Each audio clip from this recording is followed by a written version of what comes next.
For one final time in the regular season, the Gatemen are here at McKeon Park with Josh Richardson. I'm Cory Miller, getting set for Harbor Hawks and Gatemen action tonight at 6. Josh, the regular season finale, it's been a great stretch so far for the Gatemen, getting set for that one last regular season game. Who would have thought that it's already here, Cory? I mean, this season has gone by so quick, but now game 40, you still want to try and end it off. The Gatemen, obviously, 4-game losing streak as it stands right now. That's not the kind of momentum that you want to take into a hopefully a good playoff run, so got to snap out of that skid hopefully tonight. It kind of is weird because for a lot of teams, there's a lot riding on this game number 40, especially if you're Hyannis, but it's kind of a weird feeling for the Gatemen because they know their fate. They're the number 2 seed in that West division, so in a sense, kind of nothing to play for, but as you said, Ryan, Smythe echoed it, they want to snap that 4-game skid and hopefully go into the playoffs with a win and some momentum. Yeah, locked into the 2 seed no matter what. The things that can change, who Wareham is going to face in the first round. It can come down to any of the 3 other teams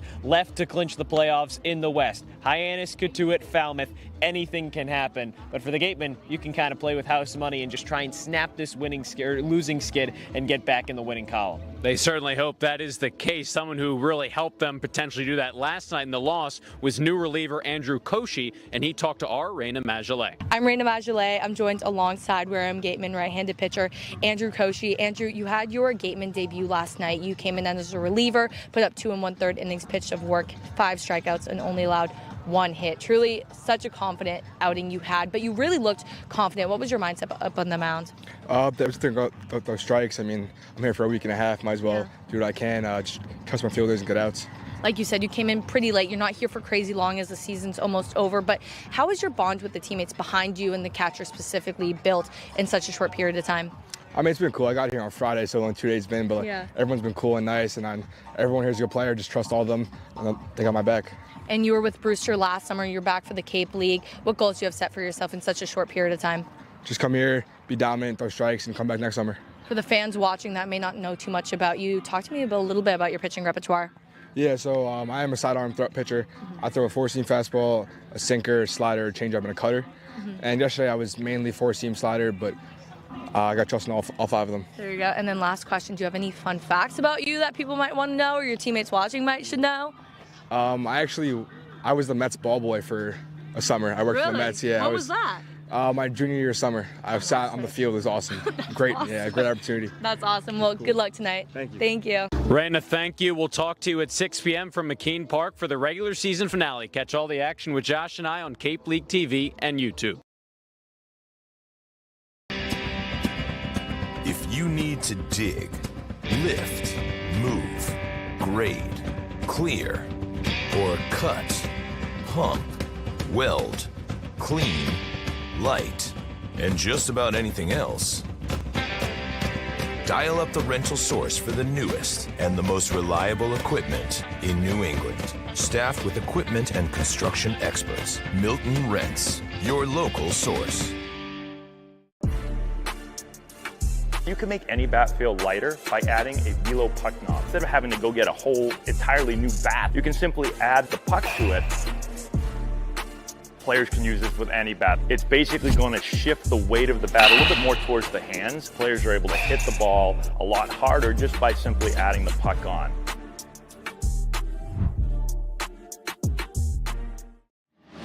Cape Cod 5 is proud to be the official banking partner of the Cape Cod Baseball League. Cape Cod 5 offers a broad range of financial products and services tailored for every stage in your financial journey. Reach out to us. We're here to help. Sports Turf Specialties has set the standard for high-quality natural grass athletic field construction. As a full-service athletic field construction company, we specialize in design, build, and renovation of native soil, modified soil, and sand-based athletic fields. Our team will provide you with superior quality, expert guidance, and continuing support long after the completion of our project. We are proud to have built the infield for the Wareham Gatemen field. Go Gatemen! Central Railroad is proud to sponsor the Wareham Gatemen for the 2nd year in a row. Experience the scenic beauty of Cape Cod like never before. Journey through picturesque marshes, cranberry bogs, and dunes on our historic rail line. Whether you're savoring a 5-course gourmet dinner, enjoying a Sunday brunch with a live jazz band, or bringing the family on a narrated excursion, there's a ride for everyone. Departing from Hyannis and Buzzards Bay, visit capetrain.com to book your ride today. 39 games have come and gone, and now we're getting set for the regular season finale here in Hyannis. Gatemen and Harbor Hawks just a couple of minutes away. Back with Josh Richardson, I'm Cory Miller on Cape League TV. We went over a little bit the situation, especially for the Gatemen coming in. Not really a situation where you need to win or lose, just kind of a nothing game. But the Gatemen nonetheless at 19-20, 38 points, locked into that second spot in the West Division. Hyannis, though, a little bit more interesting at 15-20-4, 34 points. They're fighting for their playoff lives, just a point ahead of Falmouth. Record-wise, you're right. It's a nothing game for the Gatemen, but with Wareham coming in on a 4-game losing streak, you want to try and snap that. That's not the momentum-building streak that you want to end the regular season, Cory. It's just not the most efficient way to go about things. You want to grab this last win in the regular season. A team that beat you on opening day, beat them on their field, and get back in the winning column, get back to 500 heading into the playoffs. You mentioned it, though. Things a lot more complicated on the Hyannis side of things. Win and you're in. It's that simple. But lose, and things get pretty tricky for the Harbor Hawks, to say the least, and as a result, they've had to throw some of their top arms the past few nights. Eddie Copper, who shut down the Gatemen at Spillane Field when he pitched not too long ago. He pitched last night in the loss to Orleans, and now it's Mason Russell, the lefty out of Arizona, trying to secure a playoff berth for the Harbor Hawks. Well, the good news for the Gatemen, Russell, not someone that typically goes very far in contests. He only has 13 in the third innings pitched so far this season, but he's got a 6.75 ERA. 10 earned runs allowed. Doesn't strike out a whole lot of batters. He walks a ton. 9 total on the season. So definitely an opportunity for the Gatemen bats to try and take advantage of that with a team that's kind of been struggling offensively over the last few games. Get back in that win column, get things right. You do it on offense and you'll win the game. The Gatemen offense had a lot of guys get a day off yesterday, but back to somewhat of a semblance of a normal lineup for Wareham with Braden Randall leading off. Foster Apple had a homer yesterday, one of only 2 runs for the Gatemen. He bats second, then Chris McHugh. Caden McDonald, Chase Cruson, Chris Ramirez 4 through 6. Hayden Yost, Drew Rogers, Van Shane 7 through 9. Round out the starting lineup for Ryan Smythe's squad in game number 40 of the regular season. Randall was one of those guys who had the night off last night. Comes in at 261, a homer, 14 RBIs. Steps into the batter's box, he's ready. Russell on the mound is ready. Raises the glove, takes a deep breath. Into the line of the first pitch tonight from McKeon Park is a fastball at the top of the zone for a called strike 1, and we're officially underway. The Gatemen dropping 5-2 last night to Falmouth, their 4th straight loss. The 1 pitch to Randall. He smokes that one high in the air to right center field. Prince back, he's looking up. That one's off the wall and bounces right back to the center fielder. Randall chugging to second, and he's in there with a booming leadoff double. That's how you started off. If you're Braden Randall, had the day off yesterday, got to kind of relax and just heal up a little bit. Somebody that's played so much for the Gatemen this season in that leadoff spot especially. You want to keep him fresh for the playoffs, showing that he's fresh for game number 40. Randall with 1 homer this summer, came pretty close to his second right there. So now it's Foster Apple who popped a homer to left last night. Righty on left matchup. First pitch, Apple sees, misses outside, ball 1. You heard Prince in center. The rest of the outfield, it's Luigi, Prince, Brocious left to right, Schaffner, Bates, McKay, Camacho third to first, and Briggs the catcher for Russell behind the plate. Runner on at second, no one out, top of the first. The 1-0 to Foster Apple. He takes a fastball that again misses outside, and it's 2-0. Apple just recently joined the Gatemen from the NECBL. He's 3 for 8, a homer and an RBI in his brief stint with Wareham so far. Elevated to the second spot in the order tonight. Early runner in scoring position for the Gatemen as that one's in on the hands, flared foul down the right field line and lands untouched. 2-1.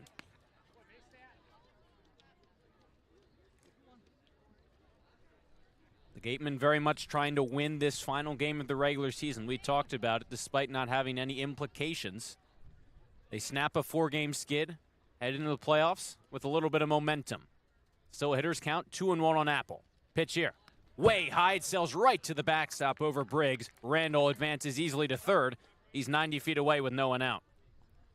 This is a prime opportunity for the Gatemen to get that first run in, take an early lead, not give it back.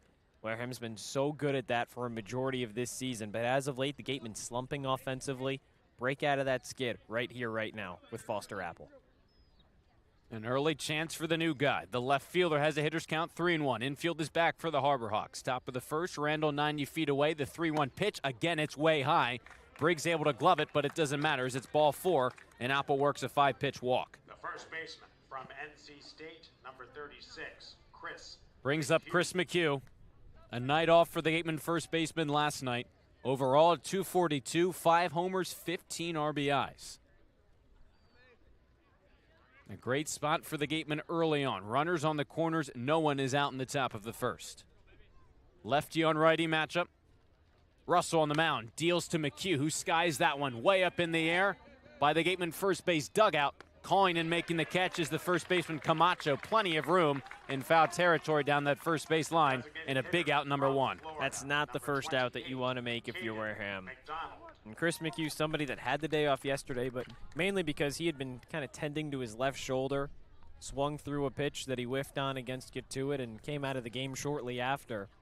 So wanting to be aggressive, feel that first swing out, try and make contact, do something productive. Just didn't work out in Wareham's favor there.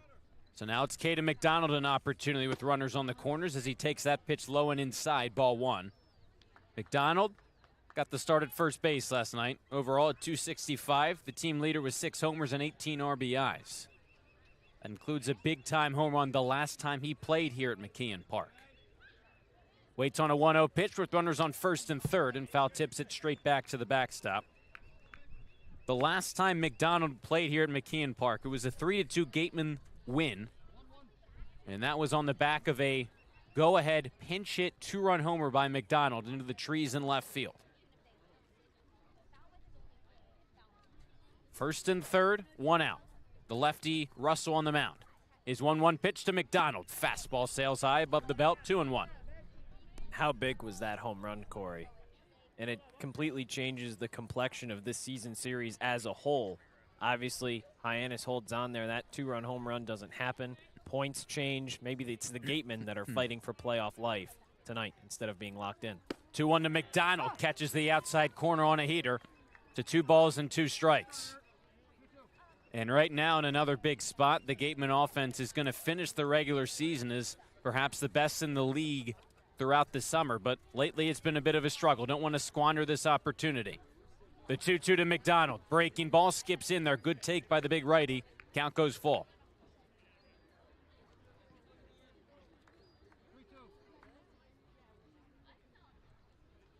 Braden Randall, the leadoff double. Got to third on a wild pitch. Apple walked. McHugh popped out. First and third, 1 out. And a payoff pitch now to McDonald on the way. Sails up and away. McDonald works the walk, and the bases are loaded for the Gatemen in the first. Prime spot, prime opportunity. Now you have one of your best contact hitters coming up to bat in Chase Cruson. It'll be lefty on lefty for the right fielder, but still somebody that's capitalized off of same-handed hitting, or same-handed pitching rather, for a majority of the season. Chase at 290, no homers, 7 RBIs. Bases are juiced for him right here. Moving down from the 4th spot last night to the 5th spot here tonight. Lefty on lefty matchup. Russell in early trouble for the Harbor Hawks. First pitch to Cruson. He takes a fastball above the belt, 1-0.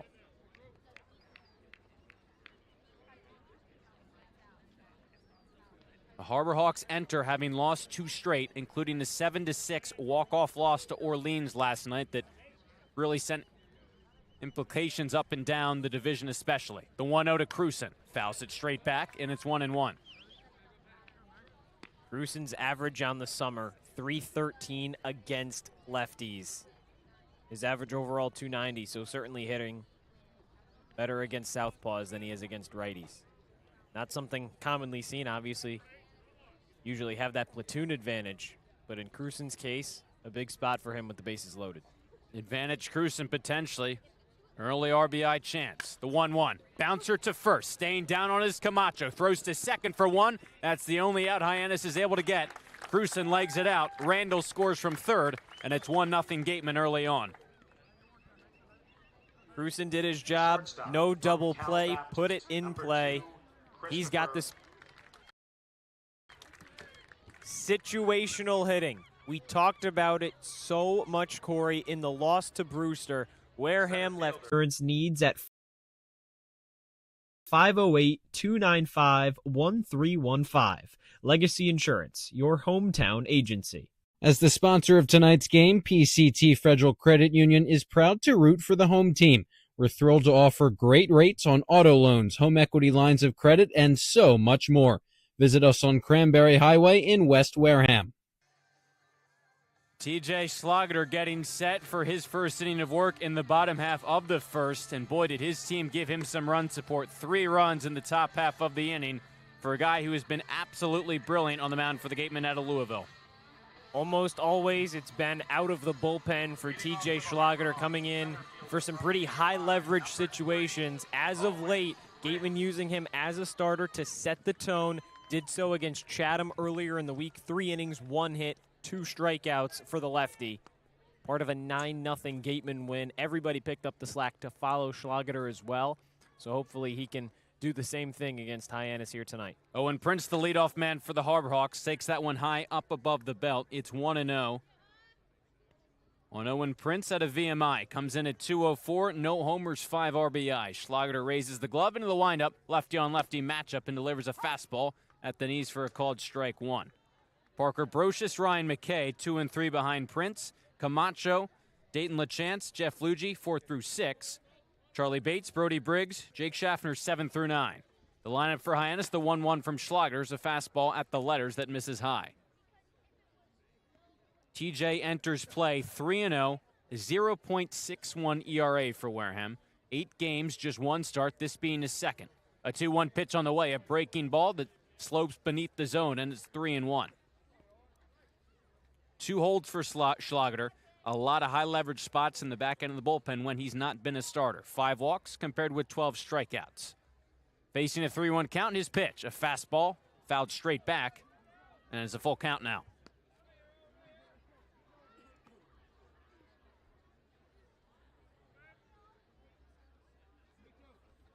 An early 3-0 Gatemen lead playing here in the bottom of the first.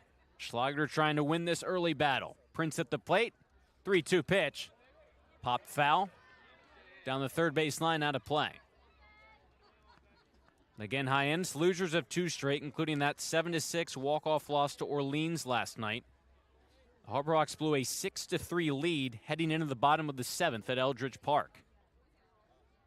Another payoff pitch from Schlageter on the way. Fastball just misses beneath the zone. A leadoff walk for Owen Prince. That in part, Cory, because Hyannis had 6 errors. As many errors as runs scored. Seldom will you ever win games having something like that happen. And obviously it came back to bite him in the end. Brings up Parker Brocious, righty hitting right fielder.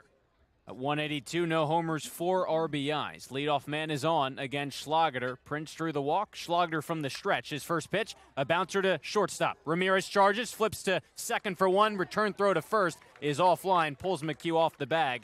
So Brocious will reach as Prince cut down at second. Brocious had some speed, showed it off there, hustling down that first baseline. It was a tough play for Randall to try and throw that on the money in time. And just that internal clock ticked a little bit too fast. Throw pulled McHugh off, but you still get that lead runner out. So a runner on at first, 1 away. And it's Ryan McKay at 310, no homers, 10 RBIs for the Harbor Hawks, second baseman. Lefty on lefty matchup against Schlageter. First pitch, fires in a fastball right down the chute, and it's 0-1. The Gatemen today did not announce their starter until a couple hours before first pitch. We, in fact, didn't know who was going to start for Wareham until we got to the field today.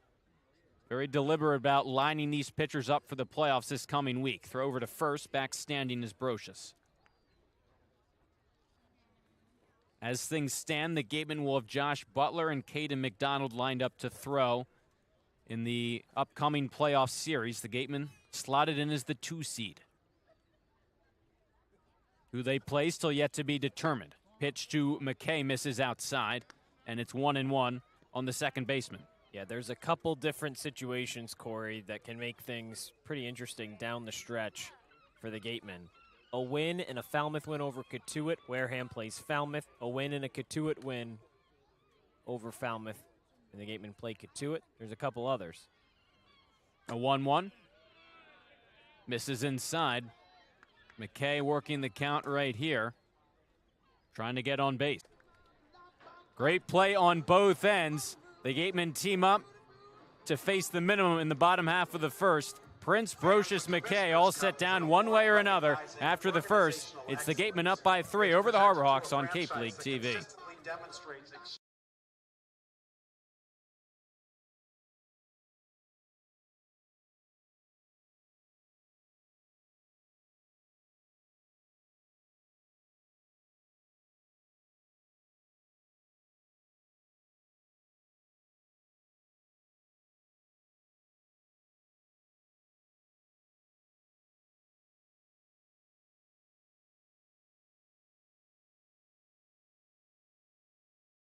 Central Railroad is proud to sponsor the Wareham Gatemen for the second year in a row. A great first inning for the Gatemen. 3 runs in the top half, nothing for the Harbor Hawks in the bottom half. And it's Drew Rogers leading off the top of the second against the lefty Mason Russell. Was roughed up, couple of hits, couple of walks in that first inning. Facing Rogers, the catcher. And deals in a ball, skips in there, 1-0 on Drew Rogers. Russell, a guy on the mound with plenty of prestige to his name, just finished up his freshman year out of Arizona. The 6', 194-pound lefty. Facing the righty Rogers into the windup, his 1-0 pitch. Sails outside 2-0. Russell was drafted by the Reds in the 20th round of last year's MLB draft. A guy who some thought could have gone in the top 5 rounds. The number 3 rated prospect out of Arizona by perfect game, staying close to home by going to Arizona. His 2-0 to Rogers. Cranks that one high in the air. Drifting foul down the first base line. Camacho giving it a look, running out of room towards the Gatemen bullpen, and he can't make the catch.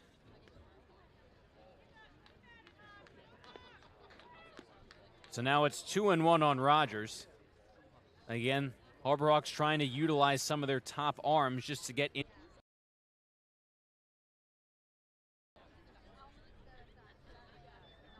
Russell trying to post a 0, his team down by 3. Quickly ahead of Shane, another 0-2 from the lefty. Swing and a miss. Went down below the knee. Shane chases, 2 up, 2 down, both via the punch out to begin the second. This is a much better bounce back inning for Mason Russell. But now he's got a tough test, and Randall started off the game with that double.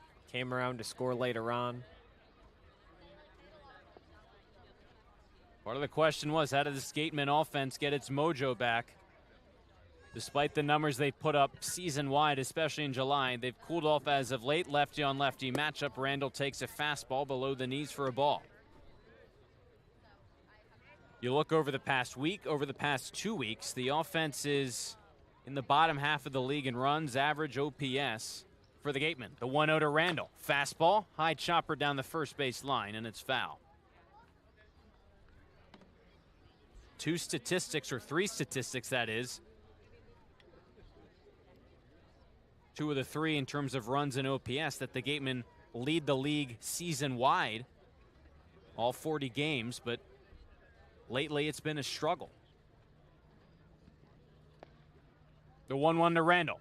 Breaking ball, fouled off the catcher Briggs, and the count moves to 1-2.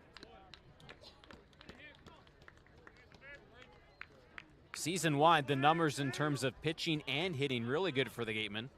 Leading the league in just about any offensive category you can think of. Pitching's up there as well. 1-2, no one on, 2 away. Pitch to Randall, fastball, belted into the ground. Takes a high hop, and it's by McKay at second into right field. Randall will reach to keep the inning alive. Awkward bounce on that ground ball to McKay. He charged, could have waited back maybe a step there. When it transitioned from the infield grass to the dirt, just took a hop right over his glove and into right center field. Tough break for Hyannis, but now if you're the Gatemen, capitalize off of that. So Randall reaches for the second consecutive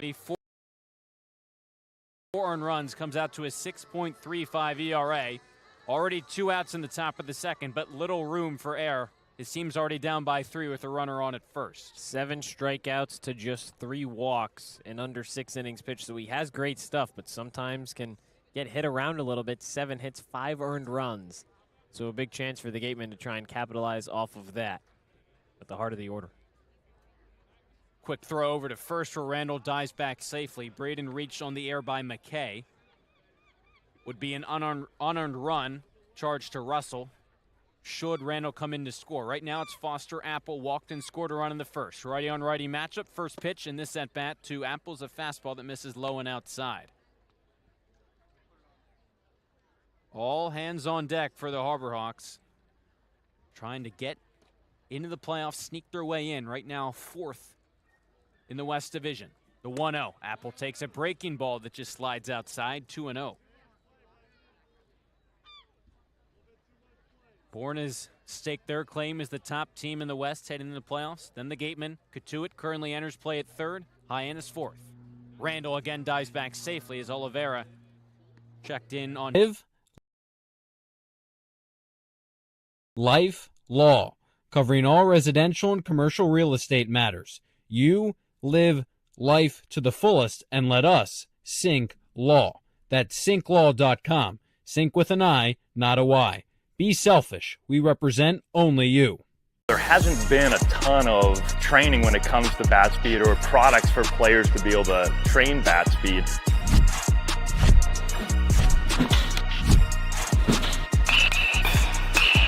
You can improve.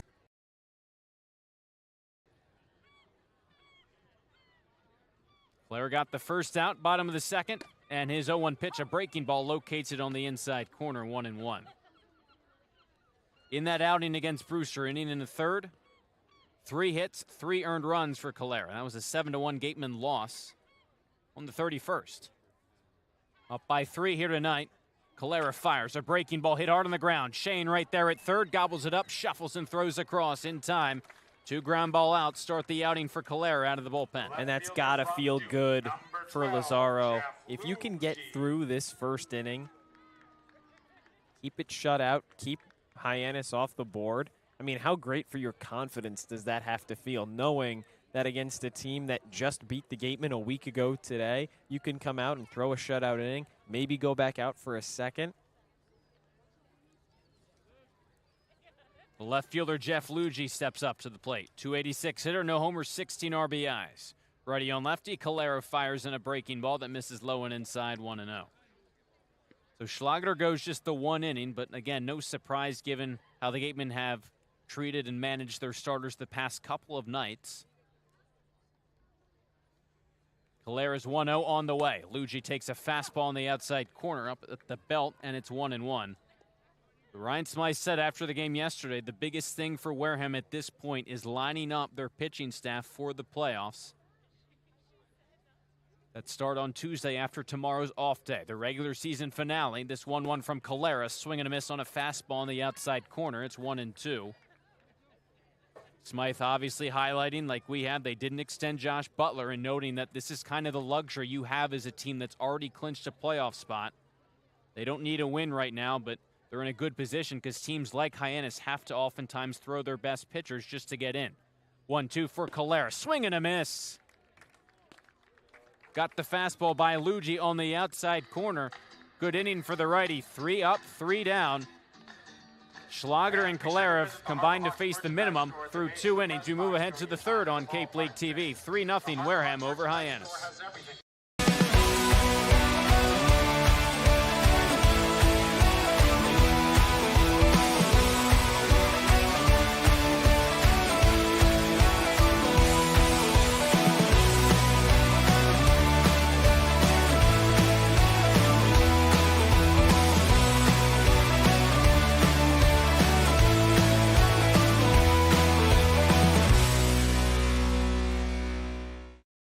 Cape Cod Central Railroad is proud to sponsor the Wareham Gatemen for the 2nd year in a row.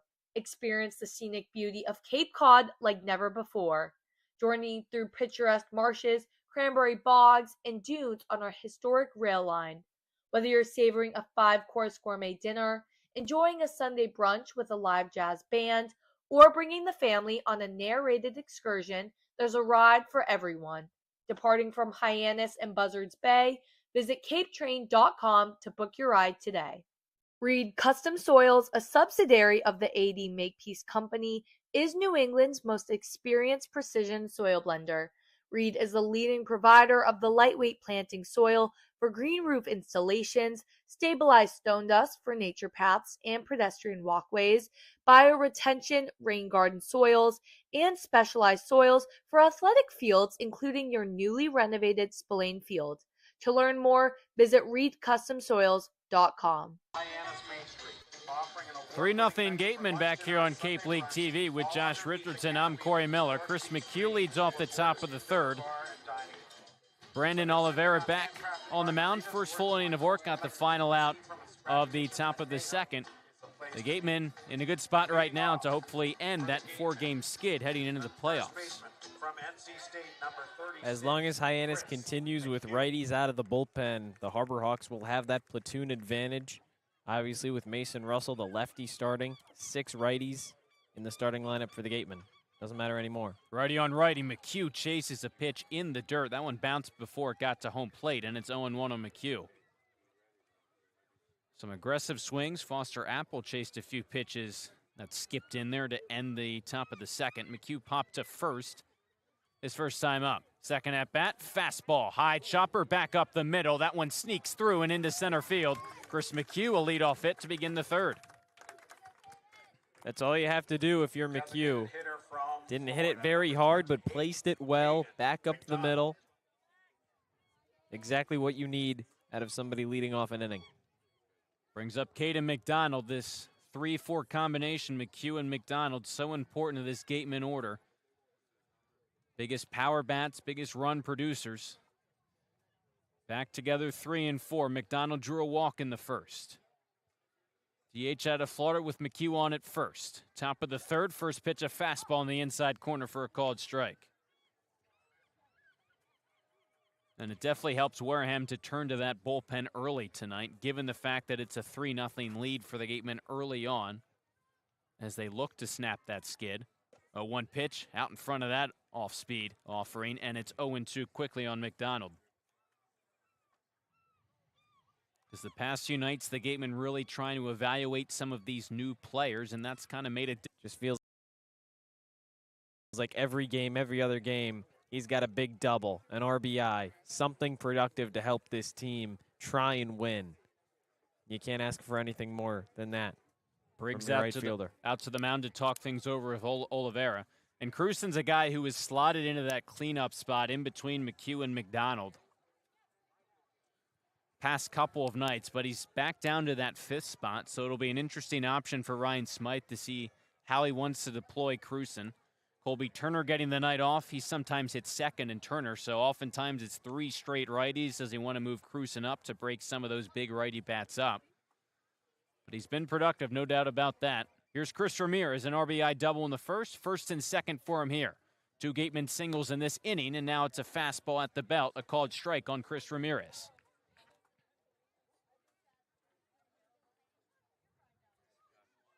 Four hits for the Gatemen so far tonight. We've not even played 3 innings.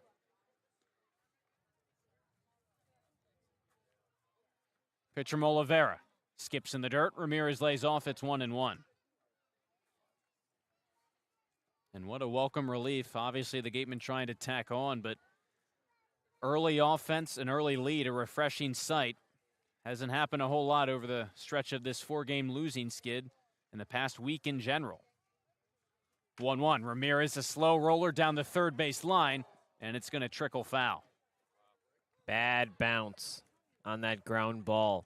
It looked like it was going to stay on the dirt along the line, took a bounce, hopped onto the grass, and then just spun towards that left side in foul territory. With Ramirez's speed, he absolutely could have beaten that out. Now you got to go back and do it again. Counts at 1-2 on the Gateman shortstop.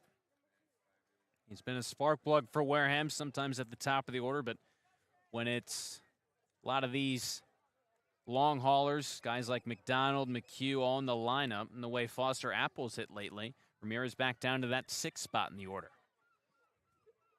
After the foul ball, Oliveira's 1-2 pitch to Ramirez. He lays off, misses low and outside, 2-2. And he can help this team from anywhere. Doesn't have to be slotted up high to do damage. The majority of the start of his season, he was down in that 8 or 9 hole, working as a second leadoff man, and it worked. After that, gradually moved his way up, a couple reps at the top of the order. Runners take off, 2-2 pitch. Ramirez gets a piece of it and pops it foul out of play down the first baseline. And just a situation where you want him to get more at-bats in the game. It's not really a positional thing, but he has started to produce some RBI. So it can't hurt to move him up from 9 up to 6, maybe even 5 a couple times. He had that RBI double in the first. Good at bat right now. First and second, 1 out. Righty on righty matchup, a 2-2 pitch again. Pops it up, shallow right field. McKay out from second, coming all the way in to make the catch is the right fielder, Brocious. He'll retire Ramirez. No advance from the Gatemen base runners, and there's 2 away. And part of the question as Hayden Yost strolls up to the plate for the second time tonight. How does Ryan Smythe want to manage this lineup? Another mound visit for Hyannis, and after Oliveira got the final out of the second, 2 outs here in the third. He surrendered 2 singles, but it looks like his outing out of the bullpen is going to be done. Not even through 3 innings, Hyannis will be turning to their third pitcher in a tight spot, down by 3. The Gatemen threatening for more. We come back with another Hyannis pitching change on Cape League TV. Comes to protecting your home, car, or business, trust the team that's been covering our community for generations. For personalized coverage and service that you can count on, the choice is easy. It's Morse, of course. Visit morseins.com today. A-Plus repairs smartphones, tablets, game consoles, and computers. Get it done right the first time. Sports Turf Specialties has set the standard for high-quality natural grass athletic field construction. As a full-service athletic field construction company, we specialize in design, build, and renovation of native soil, modified soil, and sand-based athletic fields. Our team will provide you with superior quality, expert guidance, and continuing support long after the completion of our project. We are proud to have built the infield for the Wareham Gatemen field. Go Gatemen!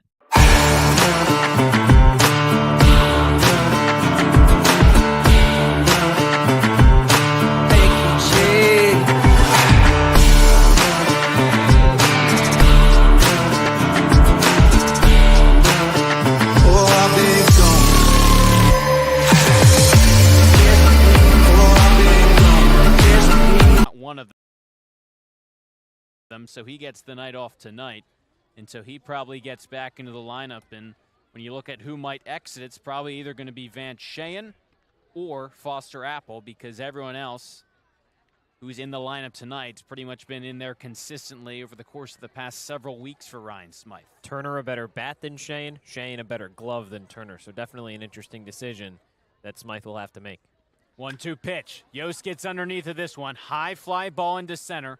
Prince jogging back. He's settling under it, and he makes the grab to retire Yost in the Gatemen in the top of the third. Another chance for the Gatemen offensively. No runs, but 2 hits. They leave 2 on. Can't add on to the lead.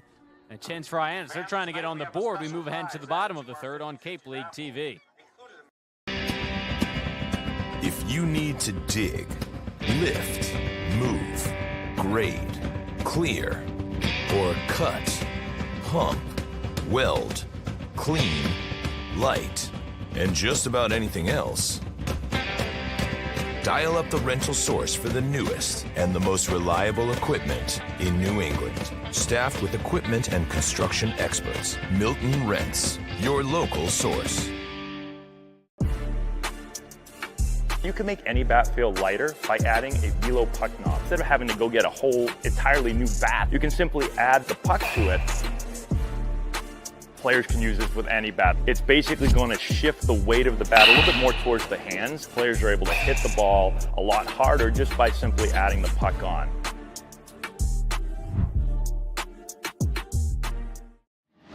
Cape Cod 5 is proud to be the official banking partner of the Cape Cod Baseball League. Cape Cod 5 offers a broad range of financial products and services tailored for every stage in your financial journey. Reach out to us. We're here to help. Sports Turf Specialties has set the standard for high-quality natural grass athletic field construction. As a full-service athletic field construction company, we specialize in design, build, and renovation of native soil, modified soil, and sand-based athletic fields. Our team will provide you with superior quality, expert guidance, and continuing support long after the completion of our project. We are proud to have built the infield for the Wareham Gatemen field. Go Gatemen! This Gatemen pitching staff has faced the minimum through 2 innings and now getting set for the bottom of the third. 7-8-9 for Hyannis. Lazaro Calera back out for his second inning of work out of the pen. And again, we talked about it, Cory. Such a big second inning for Lazaro Calera. First inning that he came into this game, 1-2-3 with a strikeout as well. Somebody that struggled in his last inning and 2/3 over his last 2 appearances. So it has to feel good, build some confidence, especially going into the playoffs. But we'll see how long he can go for tonight. Davis, the shortstop, out of Stanford. Lefty hitter, pitch from Calera. Fastball laced down the left field line, slicing foul, and it lands in the Hyannis bullpen. A foul ball. Bates at 202, no homers, 6 RBIs. He's been with the Harbor Hawks all summer long. Again, the Gatemen trying to make it possible to prohibit the overusage of any of their arms, especially the starters, to save them up for this upcoming postseason run. Calera from the stretch, kicks and fires 0-1. Half-hearted swing, a jam shot right back to the Gatemen righty. Fields cleanly and flips underhanded to McHugh at first for out number 1. The catcher from Arizona And it'll be interesting to see how long Calera goes, because obviously not somebody that has performed well in his last few appearances. So if Ryan Smythe and Eric Luxus can get a good outing out of him tonight, maybe he goes 3 innings, maybe even 4 if you can stretch him out that far, depending on where his pitch count is at. Get you through, at that point, a majority of the game. And that's the thing. The past few nights, we've heard it time and time again. Evaluation period for the Gatemen coaching staff. As Brody Briggs, the catcher, way out in front of that pitch. 0-1 for the 151 hitter in Briggs. And it really is a luxury to be able to line up your pitching and do whatever you need to do. Obviously, 40 games come and gone to do evaluation, but the playoffs are a new deal. 0-1 pitch. Briggs takes at the knees. It's 0-2. And at this point, past few nights, when you look at it, there really isn't much, if any, players the Gatemen have yet to see in game action. Some obviously a lot more than others. Some of the pitchers have only thrown an inning or 2. 0-2 pitch to Briggs. That one is in there for a called strike 3. Briggs went around anyways. Any way you shake it, a strikeout sends Briggs back to the dugout. 2 away to begin the bottom of the third. From North Carolina, number 14, Jake Schaffner. Jake Schaffner, third baseman, rounding out the Hyannis order, comes to the plate.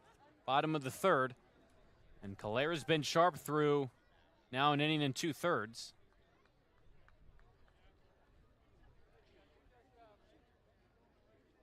First pitch to Schaffner. Fastball in the outside corner, a called strike.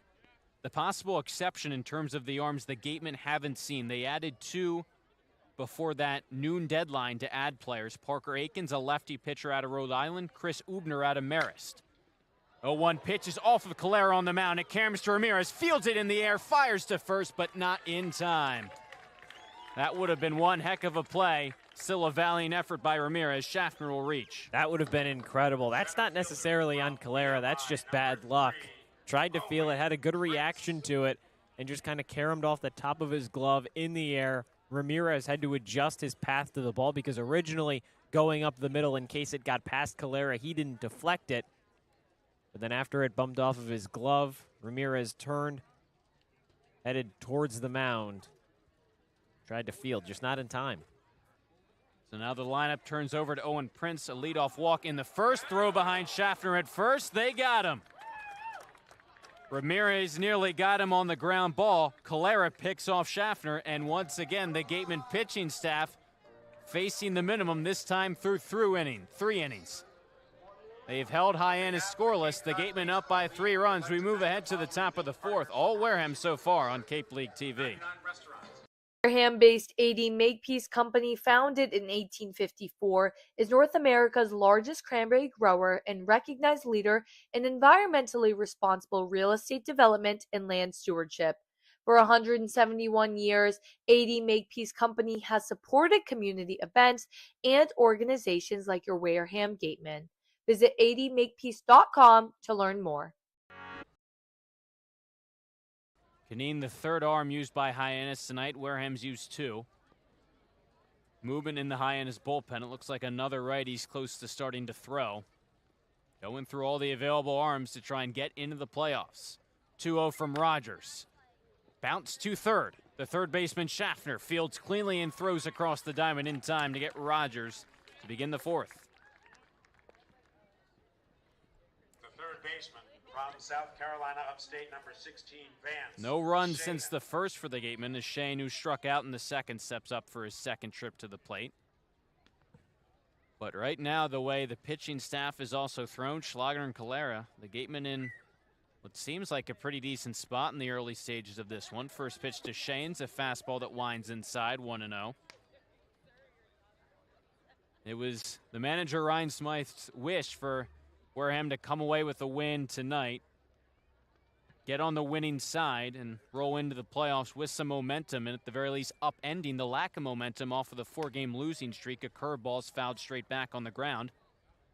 1-1 on Vance. Either way, though, the confidence that Ryan Smythe still had even after the loss last night. He described his guys as being amped up for the playoffs starting on Tuesday. 1-1 to Shane's, a fastball. Zips outside, 2-1. He said even if the Gatemen drop this contest tonight, that he knows that these guys are going to come to play on Tuesday in the first game of the playoffs. Vote of confidence from Wareham's manager. Second straight trip to the postseason under him. 2-1. Cheyenne bounces a curveball off his front foot, and it's 2-2. It says a lot about a coach to have that kind of confidence in his team, who could enter the playoffs on a 5-game losing skid. But obviously he knows what he's trying to do. The players know. Maybe the performance, he would like it to be a little bit better on the field, but at the end of the day, he knows. The 2-2 pitch bounces in front of home plate. An easy take for Cheyenne. Count goes full. Randall on deck. And that's the thing. Maybe to us as spectators, it would seem difficult to rebound from a 5-game losing streak at such an important time, especially since, again, at this point, these are the guys. These squads can't add any more players after the deadline today at noon. So this is the squad that the Gatemen are going to take into the playoffs. Obviously, guys may go back to school, so you can only release players. You can't add them. No one on, 1 out. And a payoff pitch to Vance Cheyenne. Swing and a miss. Fastball in the outside corner. Cheyenne strikes out for the second time tonight. 2 away to open the 4th. That's exactly how the second inning started. 2 quick outs at the bottom of the order, then you turn it over to Randall. He was lucky to reach on the error. It was a quick second inning for the Harbor Hawks, and a chance to do that again here in the 4th. Yeah, this bottom of the Gatemen order struggled a little bit lately over this 4-game skid, but when the Gatemen were really hot, it was a strength for the team. Randall reached base twice tonight, 0-1 as he takes a fastball in the outside corner. I feel like that can't be a coincidence, right? When the team does well, the bottom of the order is producing. You just got to hope that that's the area that can improve for the playoffs. 0-1 pitch now to Randall. He takes a fastball upstairs. And the bottom of the order just continued to produce for much of July, despite a lot of the players the Gatemen lost along the way. Some huge bats that kind of, on paper, would just shorten this Gatemen lineup. 1-1 pitch to Randall. Pops it straight back over the netting behind home plate, out of play. Talk about Levi Clark, Hunter Carnes, both All-Stars. OPS is over 900. I mean, that's one whole position that you lose. You lose Ty Daly, the guy who really carried this offense in June. Colin Ritchie, Easton Bryfogle, Caius Gargett. 1-2 pitch. Braden Randall swings and misses at a breaking ball in the dirt. Strong inning on the mound. Canine gets the Gatemen in order. 3 up, 3 down in the fourth. Wareham still in a comfortable spot. 3-0 the lead. We played 3.5 on Cape League TV. At the Mass State Lottery, we know there's no bigger win than the $1 billion we provide each year to support all 351 cities and towns in Massachusetts. Now that's how we all win. The Mass State Lottery. Welcome to the state of winning. If you can dream it, if you can cruise in it, if you can summer in it, fish from it, or take it for a day at the beach, we can protect it. The Baldwin Group. Protecting the possible.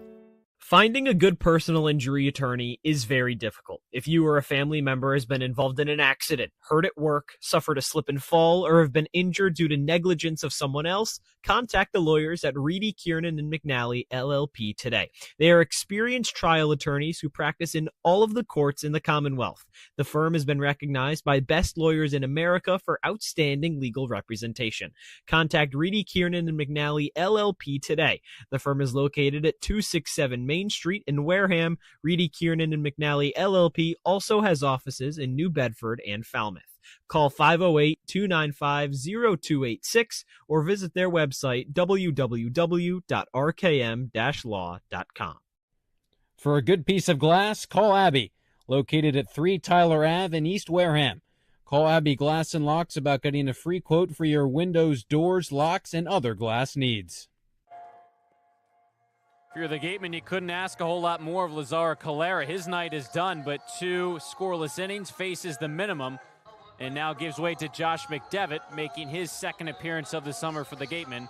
Last pitch against Katuitt the other night. There was a lot of good and a little bad for McDevitt in that outing against the Kettleers. He went an inning and a third, and after the first, it was 3 up, 3 down.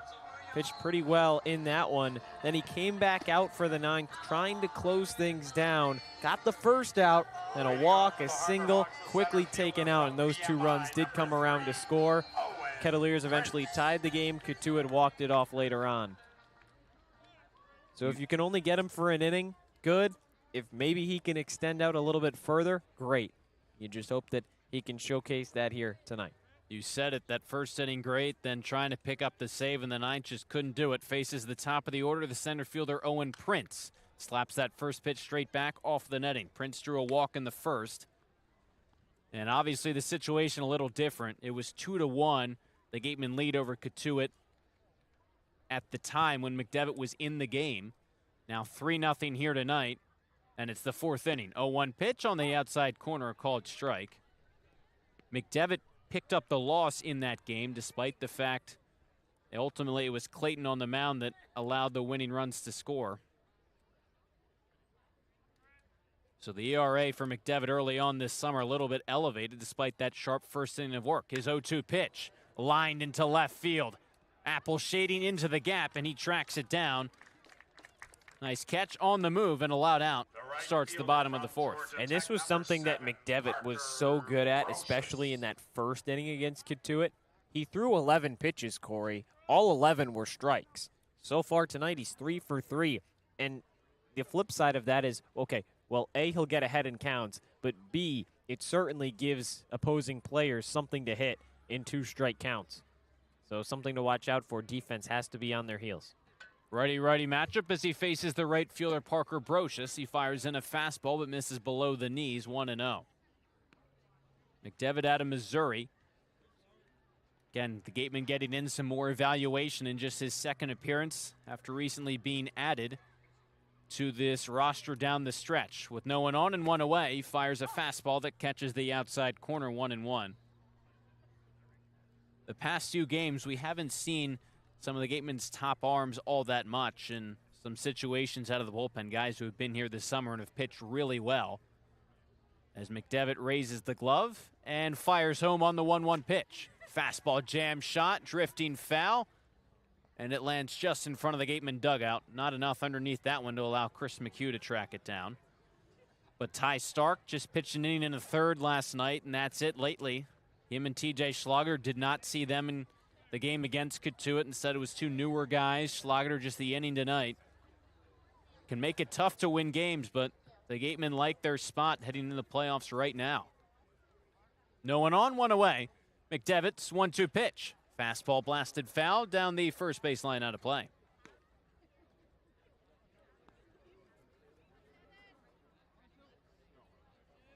We talked about some of the hitters the Gatemen lost over the course of the summer, and there's some big names in terms of the rotation, guys who have headed back to score. They lost to the draft as well.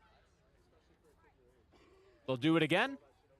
1-2 from the righty. Fastball sails outside, 2-2. Two of the biggest, most recent losses were Tate McGuire and Cooper Consiglio. You factor those guys into a potential rotation, that would be really something else with Butler and McDonald as well. But also some other pivotal arms for the Gatemen out of the bullpen that they've lost. 2-2 from Maggelet. Now a breaking ball slides outside, full count. Hudson Rowan, Carson Mayfield, and then you can't forget about Caleb Appleby, who had that devastating injury that kind of kept him out, and he's headed back to school. It's the first game he appeared in since rejoining the team after the All-Star break. A big bullpen arm they lost. It's a payoff pitch coming. Swing and a miss. Pitch down in the zone. Brocious comes up empty. Rogers applies the tag. 2 up, 2 down so far in the last of the fourth. Could you imagine, Cory, how incredible a playoff rotation of Cooper Consiglio, Josh Butler, Tate McGuire, and Caden McDonald would be? No matter what order you put them in, how you slice it, those are your 4 best arms. All 4 of them pitching under a 3.5 ERA, 2 of them right around a 1. That would be something else. 4 arms, your disposal of that quality. Ryan McKay takes a fastball outside, line to left. His first time up in the first. And so now as it stands, Butler and McDonald will go, and then pretty much after that, it's whoever the Gatemen have available if they go to a game 3, at least initially in this upcoming first round. No one on, 2 away, 1-0. Catches the inside corner on a fastball, 1-1 on McKay. And listen, obviously the Gatemen losing some key arms, some key bats. It's no different than a number of the teams, all of the teams across the league. Everyone has gone through adversity. Now with a finalized roster heading into postseason play. McDevitt set is 1-1. Fastball. Squibbed foul over the third base stands and out of play. But it really does feel like the Gatemen have dealt with some of that adversity and the losses of some key bats and arms better than a lot of the other teams. Especially having to replace McGuire and Consiglio the last couple weeks of the summer. McDevitt looking to post a scoreless inning here in the fourth. His 1-2. Fastball, just getting a piece of that was McKay. Stays alive as he pops it foul over the netting behind home plate. 1-2 on the second baseman, McKay. McDevitt retires him here. The Gatemen will face the minimum now through 4 innings. Hyannis has just 1 hit tonight. 2 base runners in total.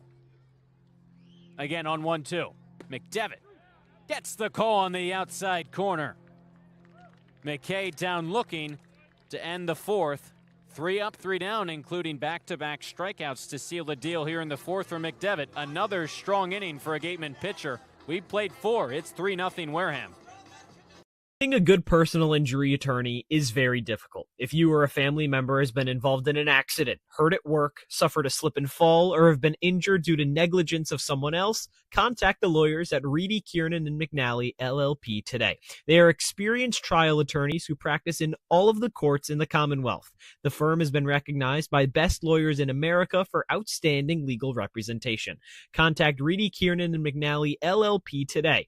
The firm is located at 267 Main Street in Wareham. Reedy, Kiernan, and McNally, LLP also has offices in New Bedford and Falmouth. Call 508-295-0286 or visit their website, www.rkm-law.com. Sync Law. Live, life, law. Covering all residential and commercial real estate matters. You live life to the fullest and let us Sync Law. That's synclaw.com. Sync with an I, not a Y. Be selfish. We represent only you. There hasn't been a ton of training when it comes to bat speed or products for players to be able to train bat speed.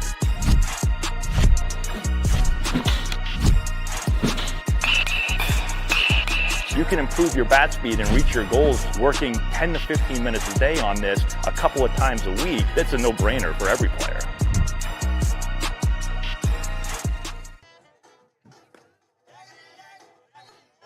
Top of the fifth, it's been all Gatemen. They haven't scored since the first. They've held Hyannis scoreless, and Hyannis fighting for their playoff lives this game. Some might say meaningless for the Gatemen, but trying to build that momentum, snap the four-game skid. They've looked sharp so far. You mentioned it, Cory. Doesn't matter a whole lot for Wareham, but obviously Hyannis fighting for its playoff life. The other game that matters, Cotuit and Falmouth knotted at 2 after 4 innings. Foster Apple greets Canine by taking a called strike on the inside corner. How good is that, though? I mean, a game that means so much. It means everything for some of these teams. That's what you want to see coming down to the wire potentially. 0-1 to Apple, a breaking ball that he flies down the right field line, hanging up as it hugs the line, and the right fielder Brocious tracks it down in fair territory for the first out in the fifth. Yeah, it means a lot to all of these teams, but all 3 teams can still make the playoffs, and I think that's the crucial thing. The only team that's really playing spoiler tonight is Wareham, having that ability to kind of hold Hyannis out of the playoffs if need be. And there's so many different situations. Gatemen can win and play either Falmouth or Cotuit. Gatemen can lose and play either Cotuit or Hyannis in the first round. McHugh takes a ball in the dirt, a single for Chris, most recently in the third. And that's the thing, when you look at the possibilities for the Gatemen, and there's several of them, 4, and you listed them earlier. Playing Falmouth, it seems like on paper that's the best matchup. 1-0, a fastball, high chopper up the middle, but a nice play on the mound by Canine to field cleanly above his head and throw on to first in time to get McHugh. And I think not only is that the most favorable matchup for the Gatemen, but at the same time, the most favorable matchup for Wareham's playoff success as a whole, because on the one hand, that could mean that Bourne and Cotuit would have to play in a first-round matchup. The only 2 teams in the West that have won the season series against the Gatemen, you only have to face one if you can win that first-round matchup. McDonald against Canine, and it's McDonald taking a called strike on the fastball at the knees. And it's interesting because it's been really back and forth for Wareham against the rest of the teams up and down the West Division. Pitch to McDonald is smoked into center field. It sends Prince on the run, but he tracks it down on the move. A nice running catch to rob McDonald of extra bases. And the Gatemen are set down in order once again here in the fifth. 3 up, 3 down, no runs for Wareham. We move ahead to the last of the fifth. The Gatemen still up by 3 over Hyannis in the regular season finale.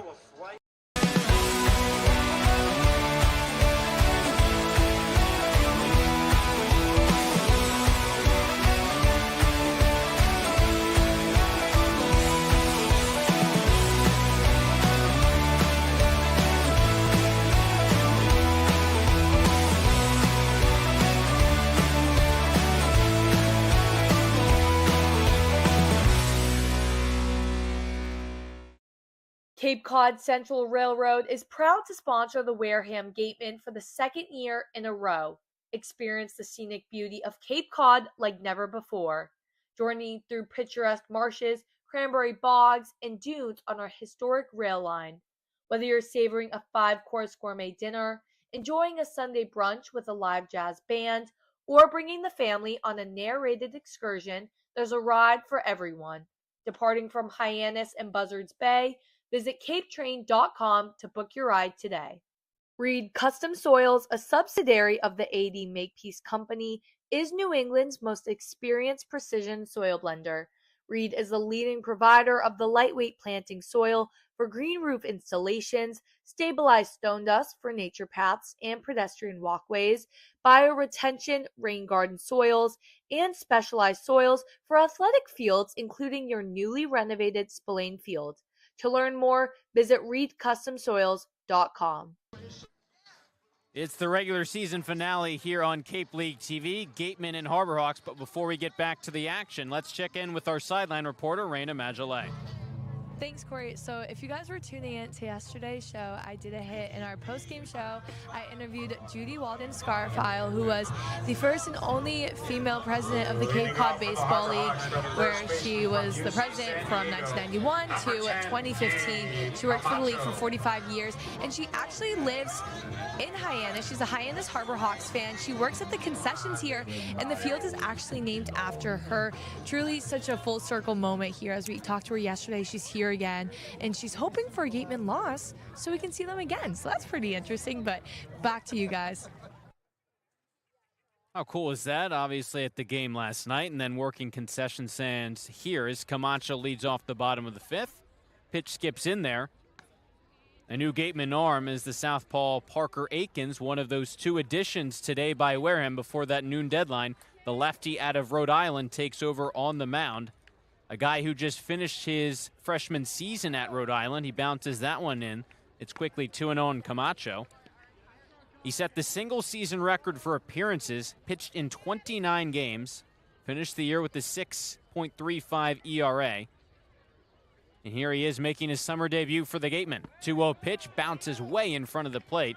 And early on, it's been a struggle as Camacho trying to work the walk to begin the last of the 5th. He finished a pretty successful season in the PGCBL earlier in the summer for the Amsterdam Mohawks. 3.71 ERA, 3-0 record, just under 27 innings.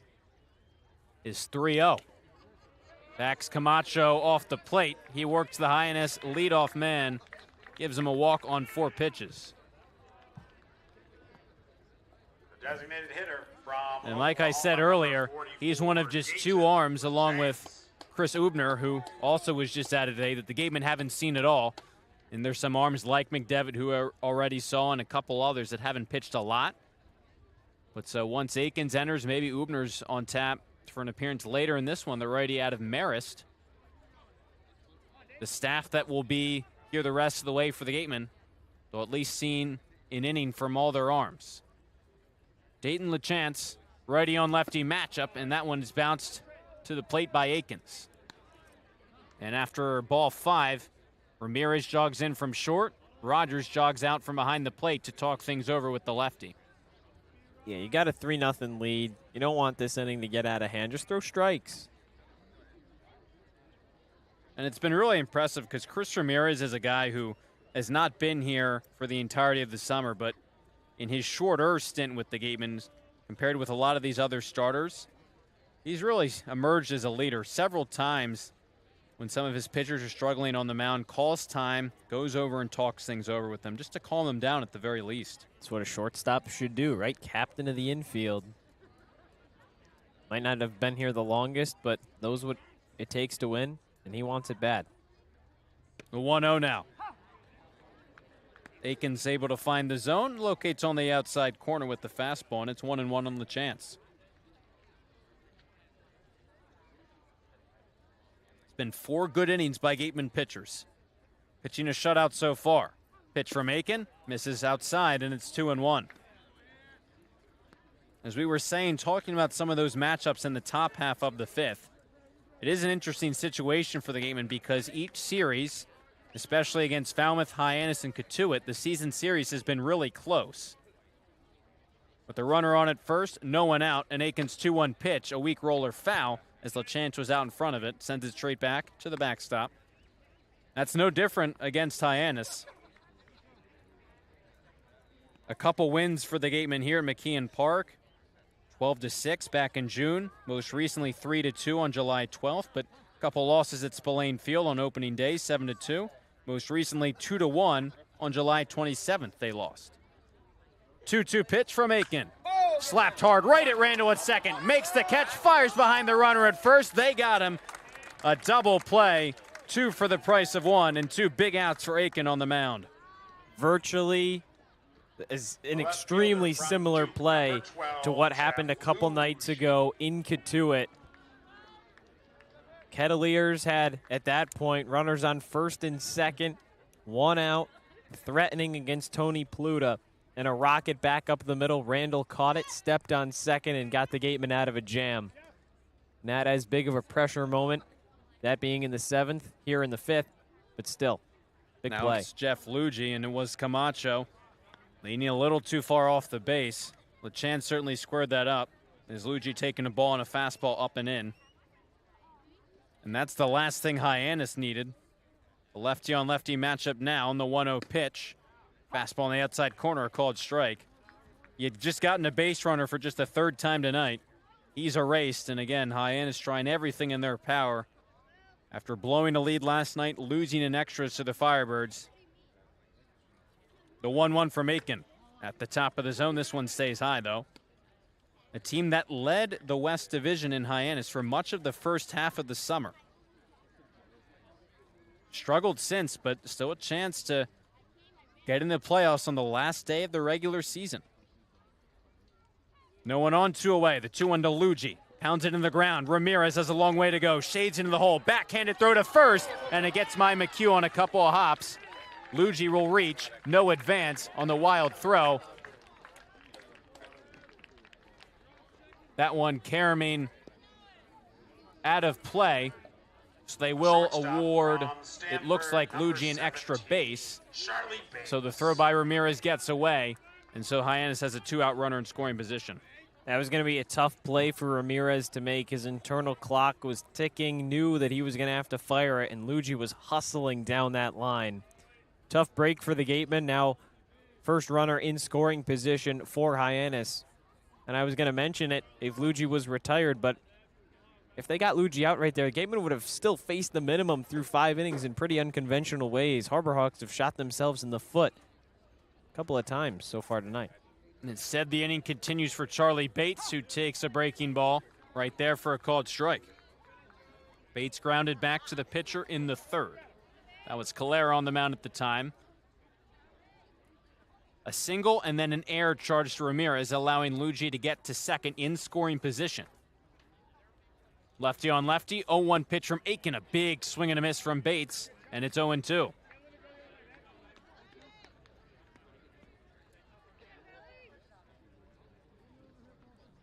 First time tonight, Hyannis has had that runner really this close to scoring. Have been shut out. They have just 1 hit. 0-2 with the runner on at second. Aiken pitches to Bates, 0-2. And Charlie Bates stays alive as he fired that jam shot out of play down the third base line.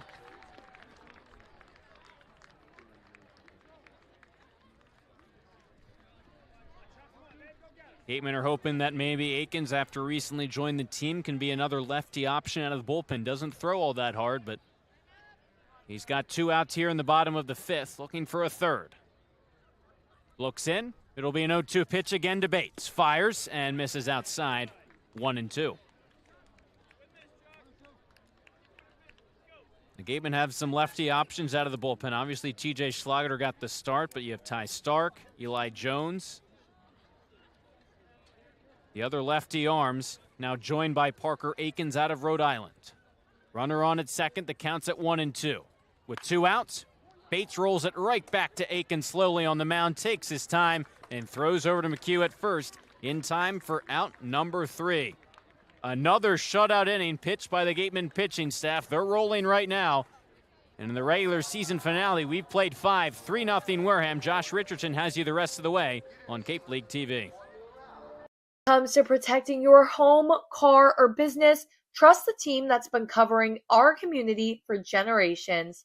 For personalized coverage and service that you can count on, the choice is easy. It's Morse, of course. Visit morseins.com today. A+ repairs smartphones, tablets, game consoles, and computers. Get it done right the first time.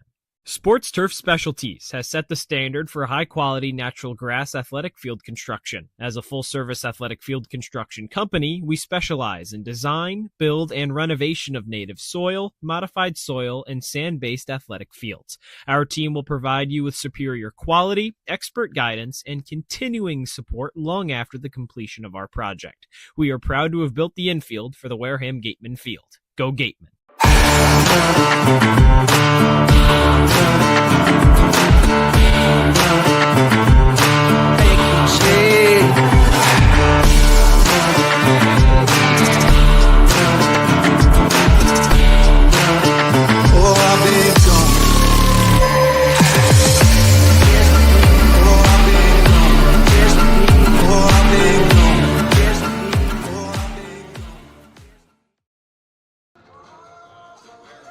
We enter the 6th. It's the Gatemen 3, the Harbor Hawks nothing in Game 40 of the regular season.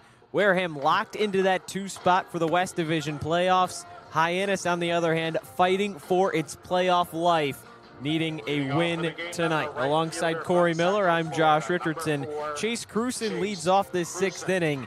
Gatemen scored 3 in that first, haven't in the 4 innings since. At the end of the day, haven't needed to either. Hyannis shut out through 5 innings. No, they haven't needed to at all. I think obviously they'd like to just keep adding on, get as much momentum and good mojo back into that offense as you can, but they have threatened lately, especially in that 3rd inning. First pitch, Cruson squares up a bunt, goes foul towards the Hyannis dugout. 0-1. Cruson's 1 for 2. Grounded into his fielder's choice back in the first, but it did plate a run. Braden Randall came in to score. Had a single in the 3rd. He was left stranded to follow. 0-1 pitch. Lined into right field and through. Leadoff single for Cruson. 2 hits tonight for the right fielder. The way he's squaring up baseballs on these 2 hits tonight, a really good sign for the Gatemen and Chase Cruson, just turning on some baseballs right now, and that just gives you a lot of options. He could be using this 5th spot. He could move up to 4th, but the way the ball is jumping off of his bat, a really good sign for the Gatemen. This is Luke Kineen's 3rd inning of action. Somebody that came in relief. 3rd pitcher that the Harbor Hawks have used. First pitch to Ramirez, gets away from Briggs, falls downstairs for a ball. You figured at some point someone would have to eat up some innings for Hyannis, given how the first 2 arms went. At this point in the season, you played extra innings last night. You just don't have, at some point, a finite number of arms, but Kineen's been sharp. 1-0 pitch. Breaking ball misses upstairs. 2-0 on Chris Ramirez. Had an RBI double in the first, flew out to right field in the 3rd. Starting to break out of that slump that he was in. Average rate around 500 for a majority of the early portion of the season. Down to 362 entering play. Check over to first, not in time. Seems like that off day yesterday might have really helped out some of these hitters to get the night off, including Ramirez. Couple of arms warming up in the Hyannis bullpen. Don't expect Kineen to continue on in this game for much longer.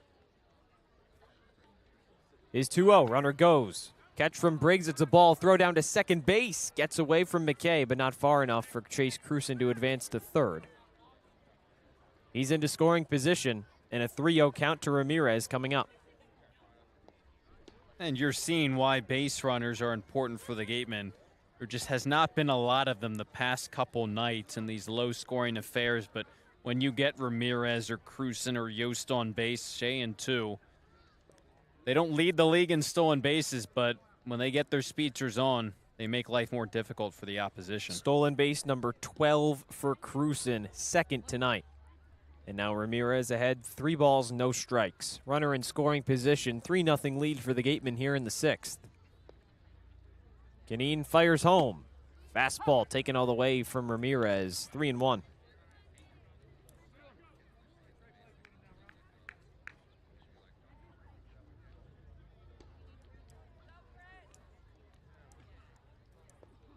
Cruson, a decently sized lead on second. Ryan McKay, the second baseman, holding him on. Now he backs up. Throw to home on the 3-1. Breaking ball finds the corner. And a full count coming up to Ramirez. That's a really good pitch. This is such a pivotal inning. Now, second half of this game, the Gatemen get many more runs. The way the pitching's thrown, the way Hyannis has struggled to swing the bats, it might put this game out of reach for the Harbor Hawks. Payoff pitch. In the air, shallow center field. That's going to dink and dunk down. Cruson over to 3rd. Ramirez stops at 1st. Runners on the corner. Still nobody out here in the 6th for the Gatemen. And it's the value of having a contact first guy. That was a very similar pitch, another breaking ball. Ramirez just in protection mode after that pitch was called a strike. The last pitch before that, fighting it off, didn't get a whole lot on it, but it works. Cruson, good read to get up to 3rd, and the Gatemen are in business once again. And now after back-to-back hits to lead off the 6th, That will be it for Liam Kineen. Mitch Carricker takes the ball away from his righty, and in comes a new arm for Hyannis. While he warms up, we'll take a break here on Cape League TV with the Gatemen threatening, already up 3-0. If you need to dig, lift, move, grade, clear, or cut, pump, weld, clean, light, and just about anything else, dial up the rental source for the newest and the most reliable equipment in New England. Staffed with equipment and construction experts. Milton Rents, your local source. You can make any bat feel lighter by adding a velo puck knob. Instead of having to go get a whole entirely new bat, you can simply add the puck to it.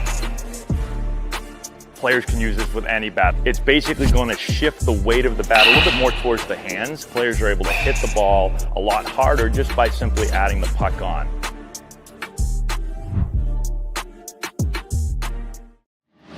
Cape Cod 5 is proud to be the official banking partner of the Cape Cod Baseball League. Cape Cod 5 offers a broad range of financial products and services tailored for every stage in your financial journey. Reach out to us. We're here to help. Sports Turf Specialties has set the standard for high-quality natural grass athletic field construction. As a full-service athletic field construction company, we specialize in design, build, and renovation of native soil, modified soil, and sand-based athletic fields. Our team will provide you with superior quality, expert guidance, and continuing support long after the completion of our project. We are proud to have built the infield for the Wareham Gatemen field. Go Gatemen! Back-to-back singles in the top half of the sixth force a Hyannis pitching change. Liam Kineen out after 2 1/3 innings. Justin Minneberry in, the righty from Florida Atlantic, trying to hold the Gatemen off the board. First and third, nobody out here in the sixth. Now Minneberry this season, Cory, he hasn't allowed an earned run yet, but he sure has gotten out of a couple jams. Yeah, a situation where in this point in the season, the sample size for some of these pitchers isn't going to be a whole lot. And Minneberry obviously an example of that because you're just adding some of these new pitchers. We've seen it with some of the Gatemen arms they've used, but 2 1/3 innings, no earned runs, 3 walks, 2 strikeouts. So the sample size for Minneberry so far this summer has been definitely positive. In a heck of a tough spot right now. 2.14 whip for Minneberry. Walks and hits per innings pitched. 2 hits and 3 walks in those 2 1/3 innings. Here's Hayden Yost, the lefty from Florida. First pitch. Breaking ball fouled off into the netting. It's 0-1. Gatemen scored 3 in the first. Braden Randall began with a leadoff double. A walk to Foster Apple. Another walk to McDonald. Fielder's choice from Cruson. RBI double for Chris Ramirez. Since then, nothing for Wareham. But it hasn't needed anything. 0-1 pitch. Swing and a miss. Blew it by him with a fastball. And Yost quickly behind 0-2. Just expanding the zone right there. And Minneberry's going to have to ideally take care of Yost for a big first out if he wants to get out of this inning without allowing a run. Yost 0 for 2, ground out, fly out. It was sharply hit back in the third to center field. The 0-2, runner goes, pitch misses high, throw down from Briggs is not in time. Ramirez slides in safe with a stolen base. Second and third for the Gatemen, and a 1-2 count coming up to Hayden Yost. The Hyannis dugout definitely surprised by that call. It looked like the throw maybe beat Chris Ramirez, but sliding into the back half of that bag towards center field, getting in ahead of the tag. And a really nice job to, at the very least, eliminate that double play possibility. Even more dangerous spot now. Stolen base number 7 for Ramirez. And he stands on second with a big lead. The infield comes in for the Harbor Hawks. 1-2 count to Yost. Second and third for the Gatemen. Minneberry fires.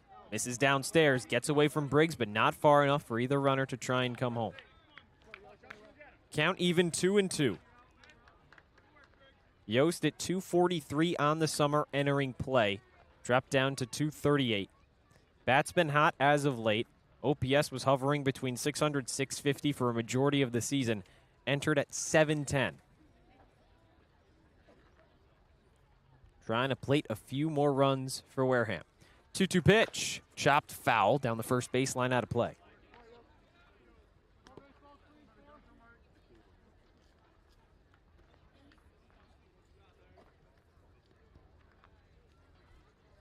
If you can get these 2 runs in, Cory, you don't want to say it in the 6th inning, but could really start to feel this one getting out of hand, maybe even out of reach for a Harbor Hawk comeback. 2-2 to Yost. High in the air, shallow left field. Schaffner back, Luigi coming in. Dropped. Collision between Schaffner and Luigi. Runners stay put on second and third, but Yost is safe at first, and the bases go loaded. That can be a tough enough play to begin with, shallow left field, but it's made even more difficult by the fact that the infield was in, and Schaffner had a long way to go, and so did Luigi. Typically, third baseman even or back at third base. Couple steps onto the outfield grass, probably makes that catch more easily, but a longer way to go and a tough spot for both players and a great chance for the Gatemen. So the corners remain in middle infield back, trading the run for the double play if possible. 3-0 Gatemen lead. Here's Drew Rogers. First pitch. Breaking ball finds the inside corner. 0-1. Rogers struck out in the second, grounded out in the fourth. Somebody that has struggled in a Gatemen uniform since he came over from Brewster. 114 average, 262 on base. Bases loaded spot for him. Nobody out. 3-0 Wareham lead. 0-1 pitch in the dirt. And you said it, and definitely if the Gatemen score a couple runs here, could maybe potentially put it out of reach. I think you're going to see at least a couple new Wareham arms, but still it hasn't really mattered who the Gatemen have thrown out there. Hyannis has just not had success offensively tonight.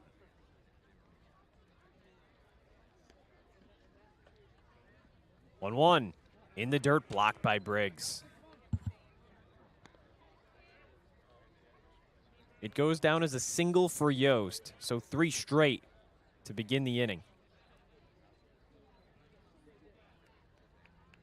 Nowhere to put Rogers in a 2-1 count. Minneberry kicks and fires. Fastball finds the corner. 2-2. That's a big time pitch because now a little bit of the pressure shifts back to Rogers with 2 strikes. Breathing room decreases at the plate. They try and expand the zone here.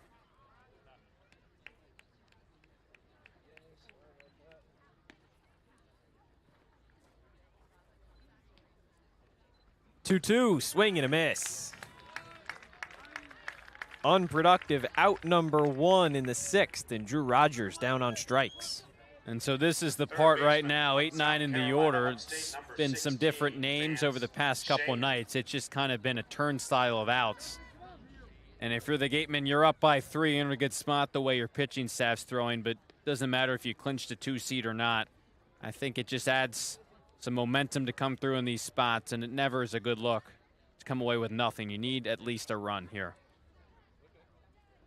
Minneberry fires. First pitch downstairs on Vance Shayen.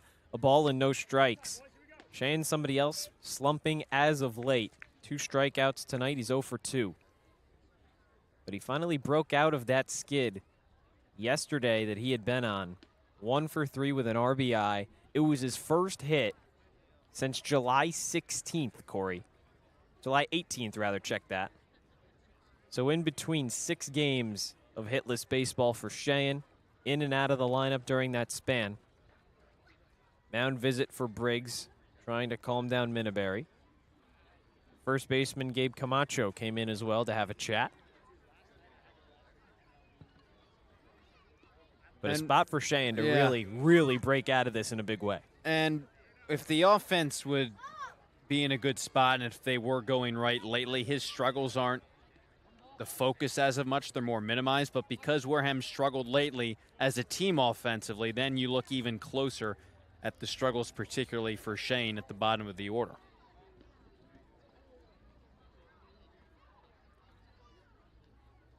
The 1-0, swing and a miss. That's really the pitch that he has just struggled the most with. is that breaking ball down in the zone, breaking ball off speed pitch below the knees, a lot of chases, a lot of swings and misses. Especially with 2 strikes. Obviously needing to protect the zone, but seems to wave and come up empty more often than not. 1-1, misses high. Breaking ball again. Just too far upstairs for Minneberry. Bases loaded here in the 6th. Just 1 away. 3-0 Gatemen lead, trying to tack on a few more. Game 40 of the regular season, the rubber match between the Harbor Hawks and the Gatemen. Split the season series 2-2. Here's the 2-1. Misses inside. Sheehan brought his elbows up, got out of the way of that. And a 3-1. Nowhere to put the third baseman with Braden Randall standing on deck as the leadoff man. So if you're Shane, I would expect a pitch to hit with the leadoff man on deck. Don't expand the zone, but be ready to hit. Cruzen, Ramirez, Yost, third to first. 3-1. Swing and a miss. There was that pitch to hit, just pulled off of it. Big swing and a miss, and again, with nowhere to put him, you'll probably see another, but I don't think you can necessarily sit on a fastball with 2 strikes now. Payoff pitch coming from Minneberry to Sheehan. The 3-2. Down the middle for strike 3. Bat stays on Sheehan's shoulder, and a costly decision from the third baseman. 2 straight strikeouts for Minneberry. And so he must have been sitting breaking ball and expecting that after he got a fastball on the last pitch, surely he wouldn't get another one in this at-bat, but that's what Minneberry did. Another good pitch to hit. And listen, it may not come back to matter in this game. Gatemen already have a 2 spot, or 2 seed that is, but if this is the playoffs, this is a situation where you cannot have 2 back-to-back strikeouts with the bases loaded. First pitch to Braden Randall. Breaking ball finds the zone, 0-1. And this is a type of inning, Cory, that can build the momentum of a team trying to come back from a 3-0 deficit. Gatemen scored all 3 in that first inning. 3 straight singles to start off the 6th. And back-to-back strikeouts. 0-1 pitch. In the air, shallow center field. Luigi, the left fielder, called off by Prince in center. And somehow, some way, the Harbor Hawks get out of it. Gatemen leave the bases loaded, stranded. We head into the home half, and Wareham still up 3-0 on Cape League TV. Wareham-based AD Makepeace Company, founded in 1854, is North America's largest cranberry grower and recognized leader in environmentally responsible real estate development and land stewardship. For 171 years, AD Makepeace Company has supported community events and organizations like your Wareham Gatemen. Visit admakepeace.com to learn more. Here at the Mass State Lottery, we're known for our monster wins. But there's no bigger win than the $1 billion we provide each year to support all 351 cities and towns in Massachusetts. In our game, we know that supporting local businesses and helping communities is how we all win. Because at the lottery, we're all playing for the home team. The Mass State Lottery. Welcome to the state of winning. Legacy Insurance has been servicing Wareham and the surrounding areas since 1980. Call Legacy Insurance for all your insurance needs at 508-295-1315. Legacy Insurance, your hometown agency. As the sponsor of tonight's game, PCT Federal Credit Union is proud to root for the home team. We're thrilled to offer great rates on auto loans, home equity lines of credit, and so much more. Visit us on Cranberry Highway in West Wareham. Gatemen leave the bases loaded in the top of the 6th. Nobody out for Wareham, and a prime opportunity to tack on a few more runs squabbled by the Gatemen. So Hyannis comes back up to bat, still trailing just 3-0 in the home half of the 6th. Alongside Cory Miller, I'm Josh Richardson. Pitching change for Wareham. 5th into the game, Eli Jones, the lefty from Northwest Florida State. Another chance for a lefty to be effective, given how many lefty bats the Harbor Hawks have in the order tonight. Jones has been pretty effective. One kind of bad outing when he just didn't have any command. That's going to be the key thing. 4 walks, 4 strikeouts this summer, but overall just 1 earned run in 4 2/3. So another chance for the Gatemen to get a look at the southpaw on the mound. And a favorable spot for Jones, facing 3 lefties. Briggs, Schaffner, Prince, 8-9-1 in the Harbor Hawk lineup. Still trying to get that first run on the board in a game that Hyannis fighting for its playoff life.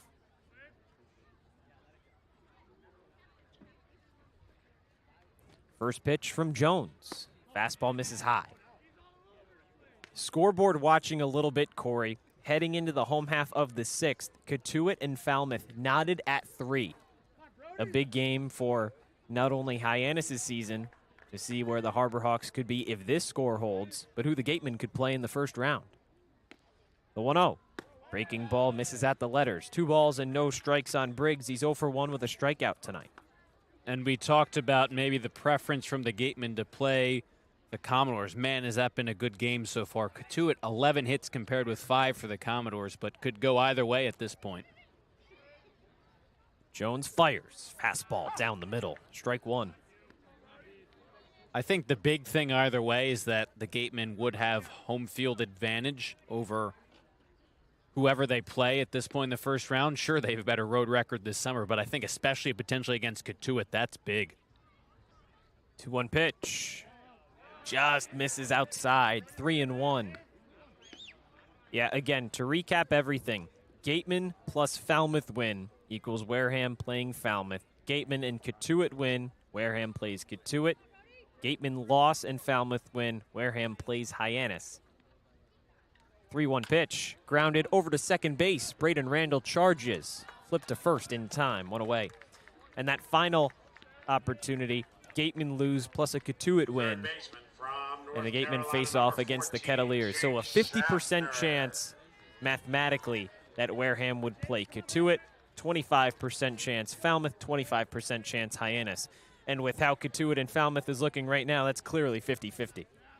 Yeah, and again, you might have to play Cotuit, and you've gotten walked off twice this summer at Lowell Park. You'd only have to be there once, potentially over a 3-game stretch for that second game of the series, and I think that's a big bonus for the Gatemen. First pitch to Jake Schaffner. Shows bunt pulls back. Pitch misses outside. A ball and no strikes. That would be pretty nice to avoid multiple games at Cotuit. Even nicer if the Kettleers would have to play Bourne in the first round, the 2 teams in the West Division that beat the Gatemen in the season series. 1-0, flared into shallow left field. Apple charges in. He's called off by Ramirez, who comes over from shortstop to make the catch. 2 away. Ramirez really has a great deal of range. Off the bat, looked like that ball might have dropped untouched in the outfield grass, but nice job by Ramirez. Took a really direct route to that ball. A big out, number 2. 2 up, 2 down here in the 6th for Eli Jones. Talked about it earlier, Cory. He's been pretty effective out of the bullpen. A lefty that, for the most part, the Gatemen have relied on. First pitch to Prince. Wave and a miss. And at this point in the summer, this is kind of, these past 2 games, somewhat of an audition for a lot of these Gatemen pitchers to not only just be used in high leverage spots, but to be used at all. 0-1.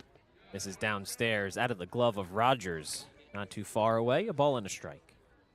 And that's the thing, Cory, is you mentioned at the audition, but it just kind of goes to show, well, who are you going to be able to rely on come playoff time?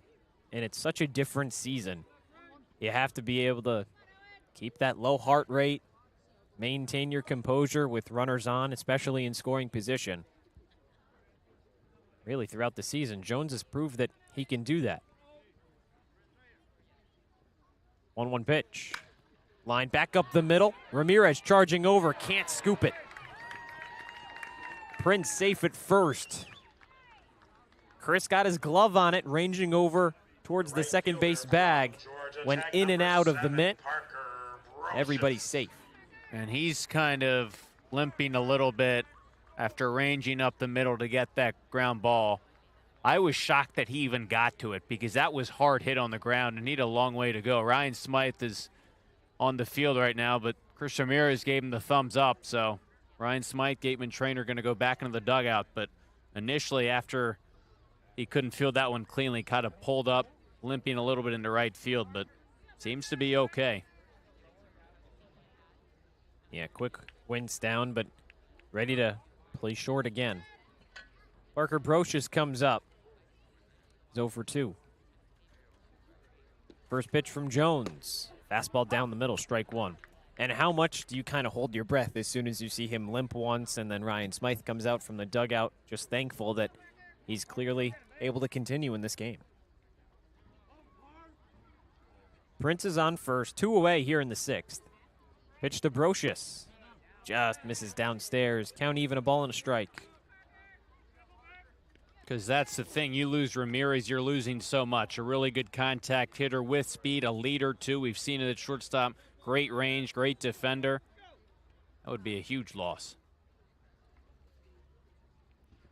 1-1. Chopper over to third. It's Van Sheen. Gobbles, throws to second the easy way, and gets the leader runner out. That retires the side. Scoreless inning for Eli Jones. Heading into the 7th, it's the Gatemen 3, the Harbor Hawks nothing.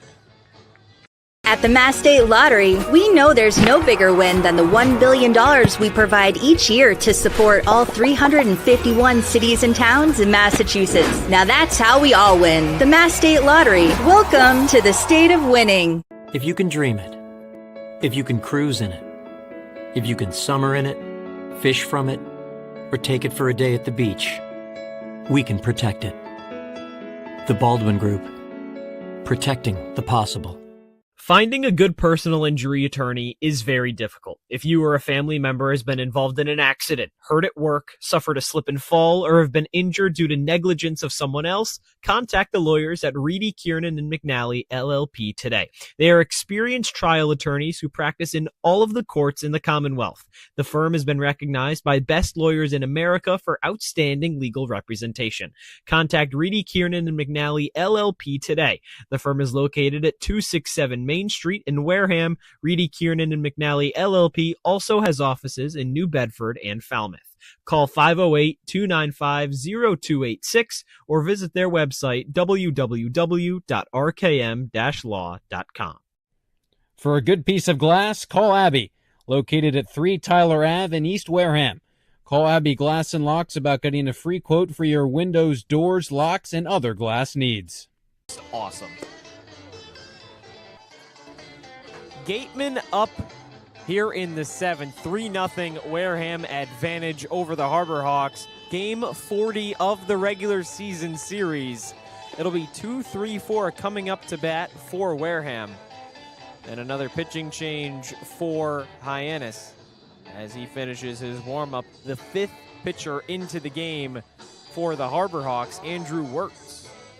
Mitch Carricker really is emptying the bullpen at this point, isn't he? And if you have the amount of arms at your disposal, both of these squads enter play with 16 pitchers on their roster.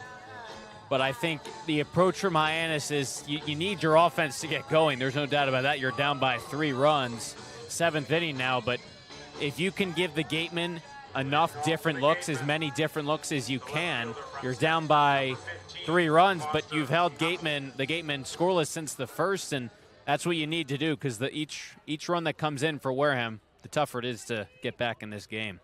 Still just the 3 runs. All 3 scored in the 1st inning for the Gatemen. First up in the 7th, Foster Apple. First pitch. Lined into center field. It hangs up enough for Prince. 1 away. The center fielder barely had to move in a quick out number 1 here in the 7th. That's a tough way to head back to the dugout. You hit the ball on the screws. I think maybe off the bat it'll fall in center, but just a little too much air under it. Still a really nice job by Apple. He's gotten on base once. 2nd spot in the order. Had some nice hits, too. Just tough out. Here's Chris McHugh. 1 for 3 with the single in the 3rd. That was back up the middle. His first pitch. Chopper over to short. Ranging to his right is Bates. Throw across the diamond, not in time. That ground ball drifted him into the shallow left field grass. It would have been a tough play to turn around, throw over to first. And that speed from Chris McHugh gets him his second single of the night. That's for sure. It's just so tough when a shortstop, you're ranging to your right, then you have to stop all your momentum and throw it the complete opposite way. And as you said, with McHugh's speed there, just too much of a tough play to make. Caden McDonald comes up to bat, 0 for 2 with a walk. He's got a runner on, 1 out. First pitch, misses high at the letters, a fastball.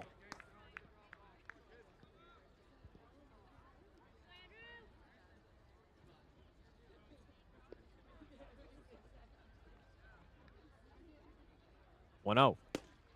Fastball at the knees. Count even, a ball and a strike.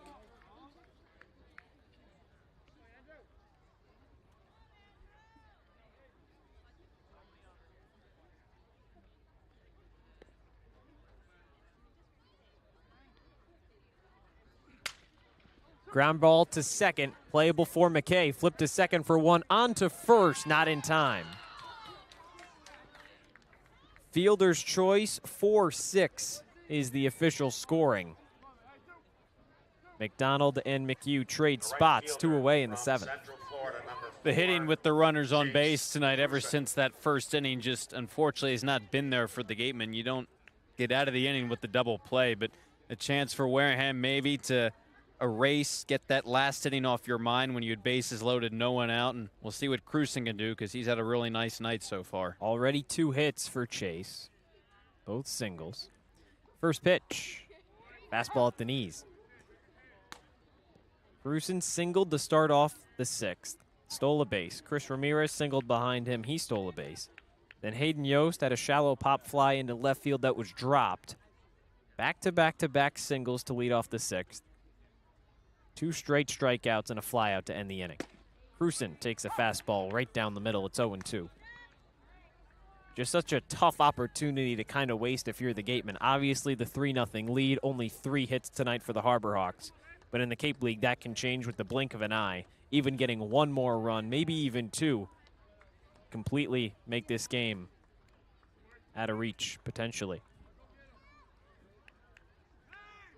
0-2. Time called. That one lined into right field, but it won't count. Time was called by the third base umpire, Carl Rodriguez, for a pitch clock violation. And obviously the Gatemen would almost rather have that pitch clock violation not called because Cruson barreled that into right field. Yeah, I think by the time that pitch clock violation was called on the mound, it was going to be too late for Wirtz to stop his motion. You always want to finish it as a pitcher, and so it's just kind of left a hanger over the heart of the plate, and Cruson really pummeled it.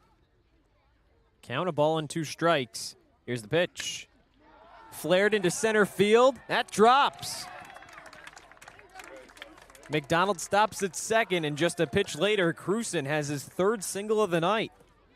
He's been great finding a way on base any way possible, and he's just been such a bright spot for the Gatemen. He was that first guy on base. You talked about that bases loaded rally.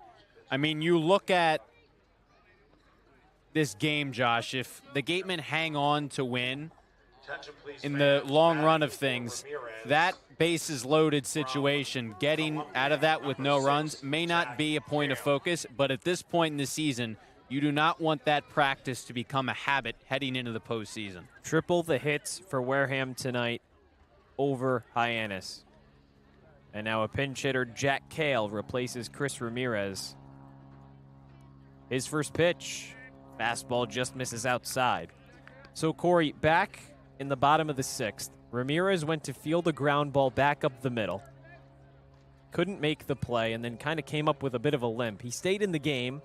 Gave a thumbs up to Ryan Smythe. 1-0 pitch. Lined over to third on the screws. But Jake Schaffner walks over to the bag and ends the inning. Cale comes in to replace Ramirez. We'll see if he stays in or if a defensive change will be made for the Gatemen. Either way, heading into the home half of the 7th, it's the Gatemen 3, the Harbor Hawks nothing as we stretch on Cape League TV. Oh, probably just move Shane to short. Yep. Being a good personal injury attorney is very difficult. If you or a family member has been involved in an accident, hurt at work, suffered a slip and fall, or have been injured due to negligence of someone else, contact the lawyers at Reedy, Kiernan & McNally, LLP today. They are experienced trial attorneys who practice in all of the courts in the Commonwealth. The firm has been recognized by Best Lawyers in America for outstanding legal representation. Contact Reedy, Kiernan & McNally, LLP today. The firm is located at 267 Main Street in Wareham. Reedy, Kiernan & McNally, LLP also has offices in New Bedford and Falmouth. Call 508-295-0286 or visit their website, www.rkm-law.com. Sync Law. Live, life, law. Covering all residential and commercial real estate matters. You live life to the fullest and let us sync law. That's synclaw.com. Sync with an I, not a Y. Be selfish. We represent only you. There hasn't been a ton of training when it comes to bat speed or products for players to be able to train bat speed.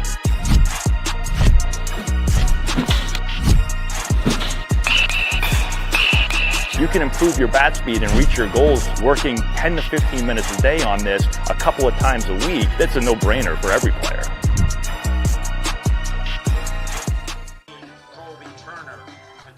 In the home half of the 7th, it's Wareham 3, Hyannis nothing. Another pitching change for the Gatemen. Bryce Turner comes in. The righty relieves the lefty Eli Jones after just one inning of action, trying to keep the Harbor Hawks off the board.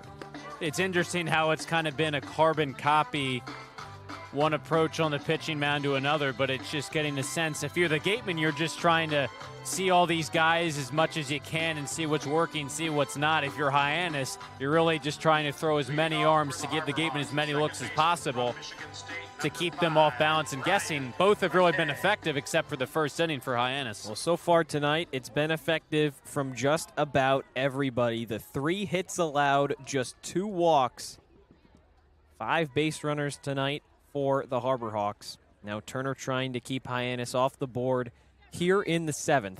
Just 9 outs remaining for the Gatemen to get out of that 4-game losing streak and back in the win column to end the regular season at 500. First pitch from Turner. Fastball misses outside. A ball and no strikes. A couple defensive changes for the Gatemen. Colby Turner comes in at third base. He replances Van Shayen. Braden Randall shifts over from second to short. Chris Ramirez out of the game. Jack Cale pinged hit. He's in at second. Fastball down the middle. Count even, a ball and a strike. I don't think the plan was for Ryan Smythe to use Colby Turner in this game, but with Ramirez exiting, I think hopefully a precautionary move given how he seemed to come up lane on one of those ground balls. 1-1 pitch. Breaking ball fouled off straight over the netting and out of play. 2 strikes here on Ryan McKay. He's 0 for 2. But when you look at potentially a positional battle heading into the playoffs, Cale versus Shayen for that starting spot, maybe over at third. Now Jack Cale's going to get a look, maybe a couple of at-bats and a chance to maybe win that battle here tonight. Outfield remains the same. 1-2 pitch. Fouled off again, and McKay stays alive.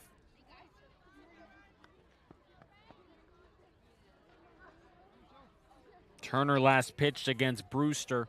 2 2/3 innings. He was the starter. 3 earned runs, 5 strikeouts. He certainly had the stuff, but the Whitecaps hit him around a bit. His 1-2 here. Misses outside with a fastball. Count even 2-2. McKay, one of those guys for the Harbor Hawks that could kind of be reflected in what Braden Randall is for the Gatemen. High contact, high on base percentage, not a whole lot of power. Randall with a little bit more. 2-2, swing and a miss. Second strikeout tonight for McKay. And a quick start to the 7th for Bryce Turner. And Turner's a guy who really tries to work that outside corner in terms of where he gets ahead with his fastball, locating it both on the outside corner to lefties and righties. Was not obviously all that effective against Brewster, his first start of the summer, but before that had worked some really sharp innings out of the bullpen, so a chance to get back to what's worked. First pitch, fastball down the middle to Gabe Camacho. He's 0 for 1 with a walk. Harbor Hawk order really seeing the third time through here in the 7th. Shows how good this Gatemen pitching staff has been. 0-1. Just misses on the outside corner. Count even.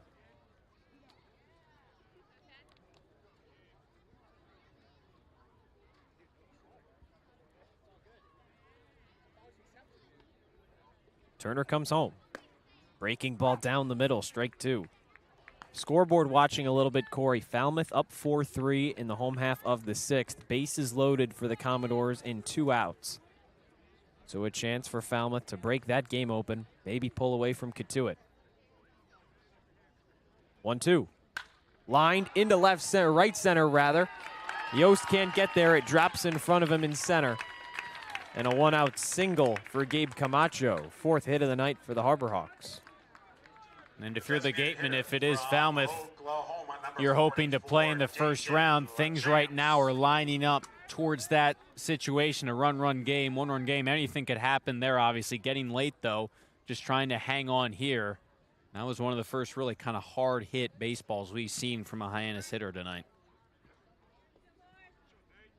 Brings up Dayton LaChance. He's 0 for 2, grounded into a double play in the 5th. First pitch. Fastball at the knees. Both of his outs have been on the ground. So a chance for Turner, if he can replicate that, Wareham could face the minimum here in the 7th. Short lead at first. Strike down the middle. 0-2. I think it'll be interesting the rest of the way, 8th and 9th inning. Who's hot for the Gatemen? Who are they going to be willing to throw? Even in a game that doesn't matter, do we see Tony Pluta at all, just to get him some innings to fine-tune his command, maybe? 0-2 pitch, fouled off just barely. And down that first base line out of play. Pluta certainly a candidate that could come in and pitch in this one.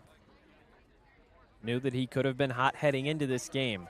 Struggled against Katuitt a little bit, gave up a run in the 7th. Had some help from his defense to escape with just 1 allowed. 0-2 from Turner, fouled off. Rocketed down the third baseline, out of play. Curious to see if we see Chris Ubner, the other addition today by the Gatemen, in addition to Parker Akins. You saw Akins earlier in this game, so do they want to see how Ubner looks? Would probably like to see at least an inning in this regular season finale before potentially using him in the playoffs. 0-2 on LaChance. Turner comes home, swing and a miss. 2 strikeouts here in the 7th for Turner. 1 more to go to get out of the inning. And I think other than that, you've used most of your arms that might be available. Yeah, I mean, this is pitcher number 6 represented in Turner. Skelding and Shea Went used last night. Josh Butler's not available. Baisley pitched last night. Koshi pitched last night. Maybe Daniel Powell's available. Stark pitched a third of an inning last night. Jones has already pitched. Maybe Griffin O'Connor. Yep. First pitch to Luigi. Breaking ball on the corner, strike 1. There's a couple different options that Ryan Smythe can go. But obviously with Turner out here for the 7th, unless he goes the rest of the way, 6 pitchers already the most that Wareham has used in a single game this season. That tally will just grow. 0-1. Just misses on the corner with a fastball. Counts even.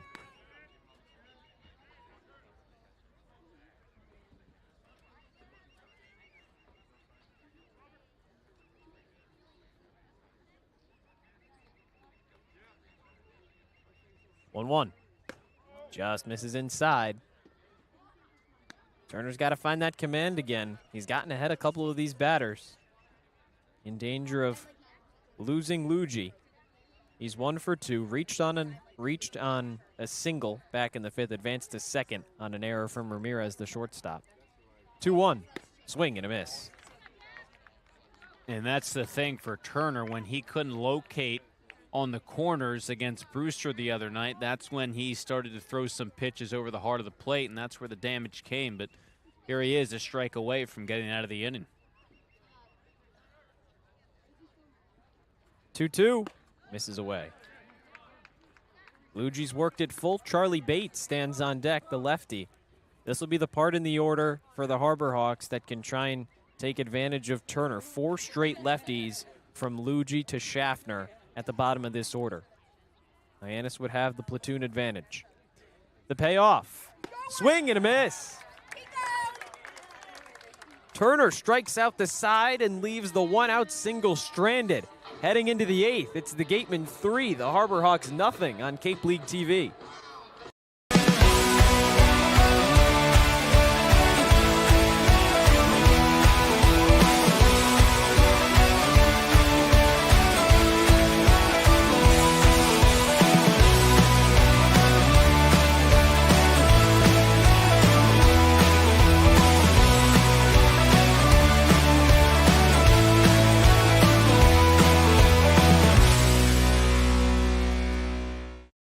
Cape Cod Central Railroad is proud to sponsor the Wareham Gatemen for the second year in a row.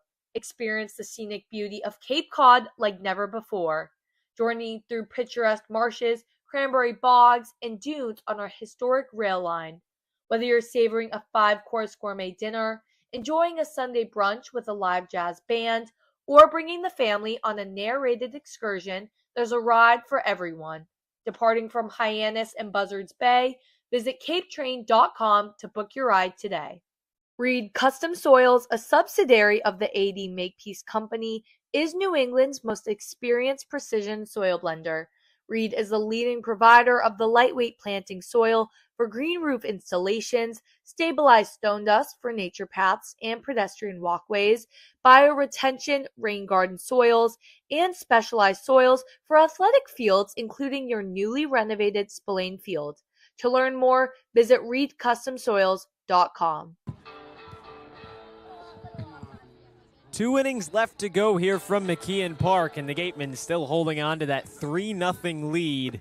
It's been all zeros since the top of the first, with the Gatemen coming back up to bat with the bottom of the order. 7, 8, and 9 due up for Wareham, going against Andrew Wirtz, back out for his second inning of action to try and keep this deficit just at 3 for the Harbor Hawks. And, Yost had a base hit, a bloop fly ball that dropped into left field, but then behind him especially. This is where the Gatemen have struggled lately, and even more so tonight. First pitch to Yost, misses high with a fastball. And that's why a change in this bottom of the order for the Gatemen. Drew Rogers out. Matt Chavez, the catcher, comes in to replace. He's on deck representing the pinch hitter. 1-0. Swing and a miss from Yost. That was a changeup that fooled him.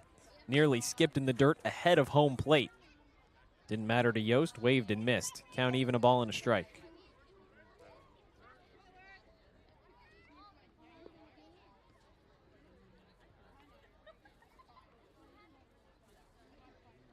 One.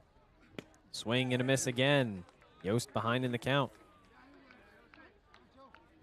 It may not end up mattering, and I think the 9 hits, certainly a positive note for the Gatemen, but again, it just isn't a good look, I think, when you score 3 runs early, they hold up maybe, but you just don't get anything after that. 1-2. Takes it outside with a fastball, 2-2. Yeah, especially in that 6th inning, Cory. 3 straight singles, loaded the bases, back-to-back strikeouts from Rogers and Sheehan, and then Randall flew out to center field. 2-2, skips in the dirt. Yost doesn't offer, and a payoff coming up to the center fielder. That's just not something that you can do in the 6th inning of any game. And obviously Wareham fortunate enough to be holding that 3-0 lead already. With the Harbor Hawks struggling to score, may not matter as much, but still. 3-2, fouled off. Yost stays alive. And that's the thing. Over the span of a 40-game season, tonight may not matter. You're already up by 3. Over the course of a 40-game regular season, when it's not win or go home every single night, you're able to do that and get away with it. But when they're 3-game playoff series and your season is on the line, more times than not, you don't come through, you're going home. The payoff. In the air, left field, slicing foul. Out of play. Yeah, all those mistakes can just get magnified so much by anything that happens in a 3-game playoff series.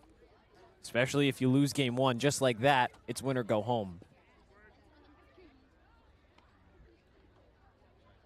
Playoffs start on Tuesday. League-wide off day tomorrow for all teams. Payoff to Yost. Lined into right field. Hanging up, and no, he can't make the catch. Parker Brocious had it in his glove. It popped out, trying to hold on. And Yost reaches first. The way Hayden Yost hit that baseball, he certainly deserved to get to first. I mean, that was just a rocket off the bat. And as a fielder, when you really have to reach down and kind of make a shoestring catch, it's always tough because the command you have just over your glove decreases. And so a tough play was going to be a tough out by Brocious. But the Gatemen will take that leadoff base runner. And now here comes Matt Chavez. His first at-bat of the game starts with the ball upstairs. Goes down as a single for Yost. So now both hits tonight for Hayden Yost have kind of just been on the detriment of some Hyannis fielding. Had a shallow pop-up into left field his last time up, and it dropped just barely. 1-0 in the dirt, ball 2. It was Jake Schaffner and Jeff Luigi, third base and left field, trying to converge and make that catch. Dropped in between them. And now on that, Parker Brocious just can't hold on in right field.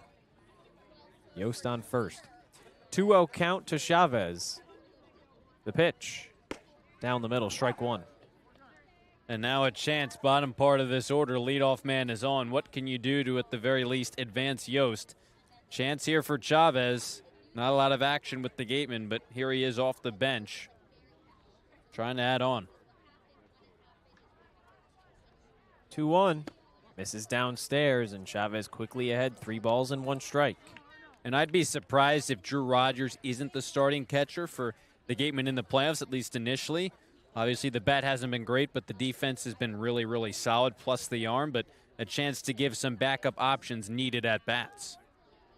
The 3-1 misses downstairs. It gets away from Briggs. It doesn't matter anyway. Yost at second, and Matt Chavez gets on base for the first time in a Gateman uniform.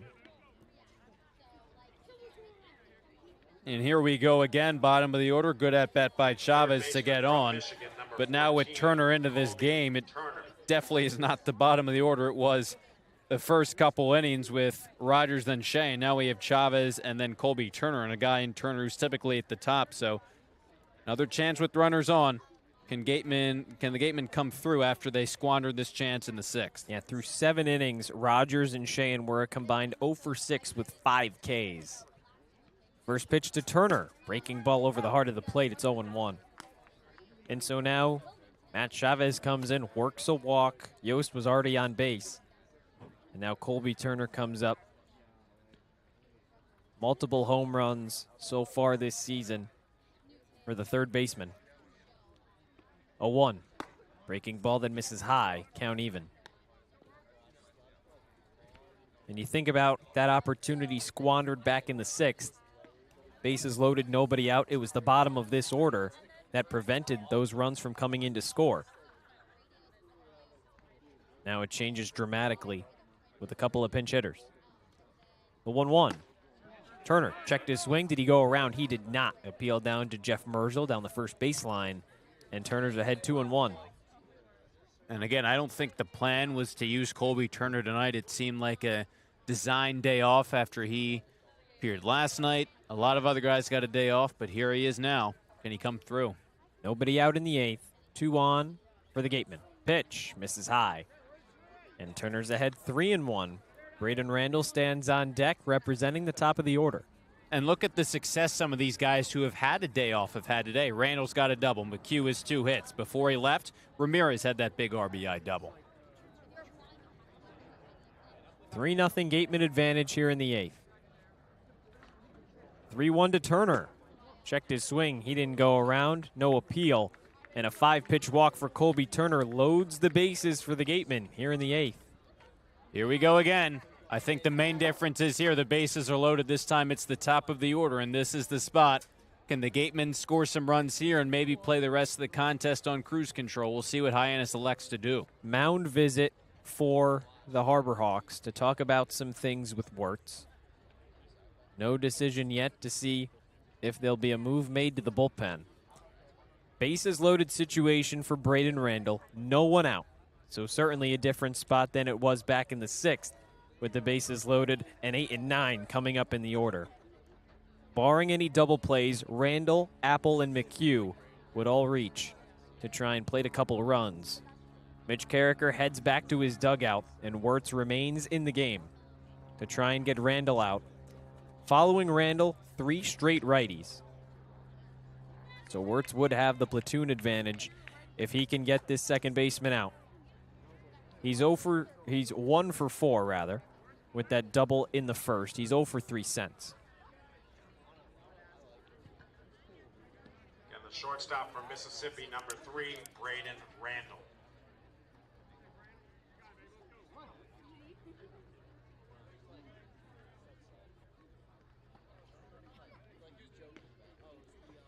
First pitch, fastball misses outside. Corners are playing parallel with the bags. Middle infield is back, hoping to turn a double play. If Randall hits one to first or third, likely Schaffner or Camacho would come home. 1-0, swing and a miss. Randall chased the off speed, and the count's even. And there have been a lot of chases by Gatemen hitters tonight, kind of somewhat uncharacteristic, because we've seen some swings at pitches that bounced in front of the plate, and on the whole, the Gatemen have been able to mitigate the effects of that. It hasn't cost them too many times, but a situation where you give the pitcher a big pitch.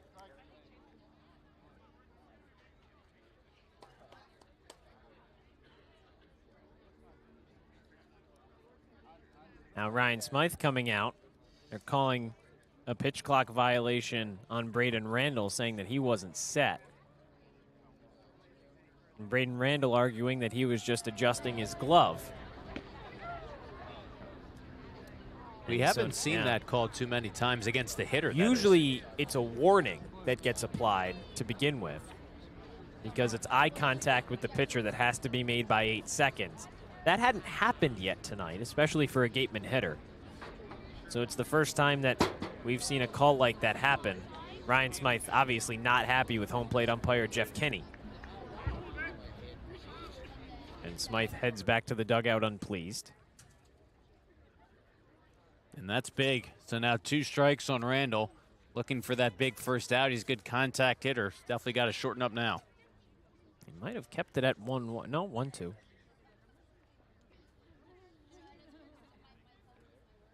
Pitch, swing and a miss. Randall's upset, and he heads back to the dugout, giving Jeff Kenny a bit of a piece of his mind. The left fielder from Stetson, number 15, Foster Apple. It's a tough break for the Gatemen, 1 away. Yeah, and he's just frustrated, really talking back to Kenny. You don't really see Randall argue like that a whole lot. And I haven't seen any players do that, Corey. It's usually just coaches that make their mind heard. Bases remain loaded for Foster Apple. First pitch, swing and a miss. Just a situation where, again, the Gatemen know what seed they'll be. They're locked in no matter what, but still, as a hitter, you don't want your average to go down as a result of something like that. You want to come through in a big spot like this. 0-1, doesn't offer. Pitch misses in the dirt. Yost, Chavez, and Turner, third to first. Corners remain in, middle infield back.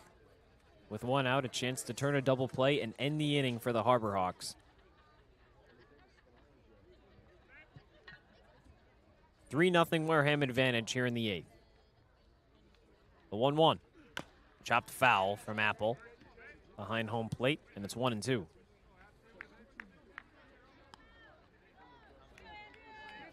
That almost certainly would have to be a bad omen, Corey, to have bases loaded, no one out twice in the span of 3 innings and fail to convert a single run in each. Not a good look, that's for sure. Gateman didn't hold a 3-0 lead right now. Would look even worse. 1-2 pitch. Fastball misses outside, and Apple has it back to even. And so you look at it now, hopefully Apple ends this trend, but it was 2 strikeouts, Rogers and Shane, last time with no one out With the bases loaded, Randall struck out, got some help with the pitch clock, obviously violation, but at the very least, you just have to put the ball in play. 2-2. This is high. Well, Apple doesn't offer at it, and the count goes full. Nowhere to put the left fielder with Chris McHugh coming up to bat. Scoreboard watching a little bit, Cory. Katuitt tied it against Falmouth. So that one's 4-4 heading into the 7th.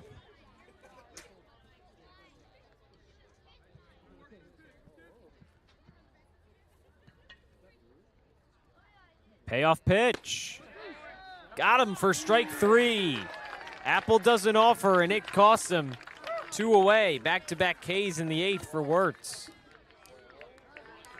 And mentioned the different scenario.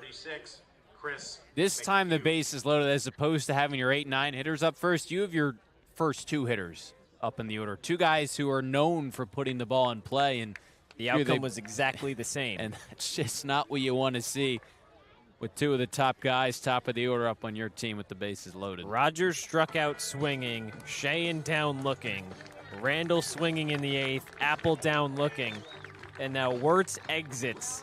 New pitcher coming into the game for the Harbor Hawks. Trying to escape that bases loaded jam, he'll have to face Chris McHugh.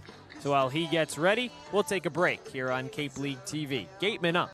Comes to protecting your home, car, or business, trust the team that's been covering our community for generations.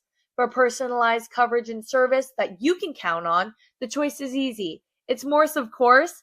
Visit morseins.com today. A+ repairs smartphones, tablets, game consoles, and computers. Get it done right the first time. Sports Turf Specialties has set the standard for high-quality natural grass athletic field construction. As a full-service athletic field construction company, we specialize in design, build, and renovation of native soil, modified soil, and sand-based athletic fields. Our team will provide you with superior quality, expert guidance, and continuing support long after the completion of our project. We are proud to have built the infield for the Wareham Gatemen field. Go Gatemen!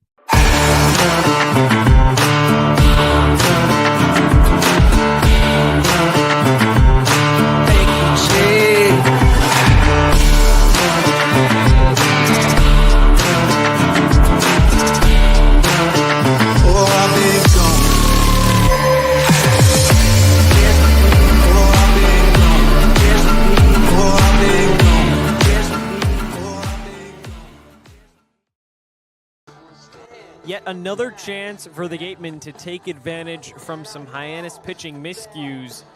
Wareham with the bases loaded, 2 outs here in the 8th, supporting a 3-0 cushion. Chris McHugh ready to go against Connor Kelly, the righty, replacing Andrew Wirtz. All 3 base runners would be credited to Wirtz, so his line remains open. You got 2 big outs, that's for sure. Now here's Kelly. A lot of these Hyannis arms, especially tonight, somewhat newer guys. Kelly's only appeared in 4 games prior to this summer. 4 2/3 innings pitched, has not allowed an earned run, and he has 2 saves and 2 save opportunities. So a guy who's been used in some close games, high leverage spots. And here it is, tight spot. He got 2 outs, but Chris McHugh has 2 hits tonight. We'll see what he can do with the bases loaded. In the 6th, bases loaded, no one out. Gatemen came away empty. Here in the 8th, bases loaded, no one out, and back-to-back strikeouts for the Gatemen. A chance for the Harbor Hawks to keep this deficit at just 3. First pitch from Kelly. Fastball outside corner, strike 1. McHugh shaking his head, a little bit displeased, but he's behind 0-1.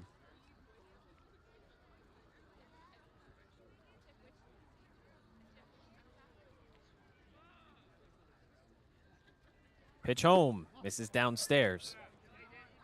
McHugh 2 for 4 with 2 singles. One barely left the infield, the other stayed in.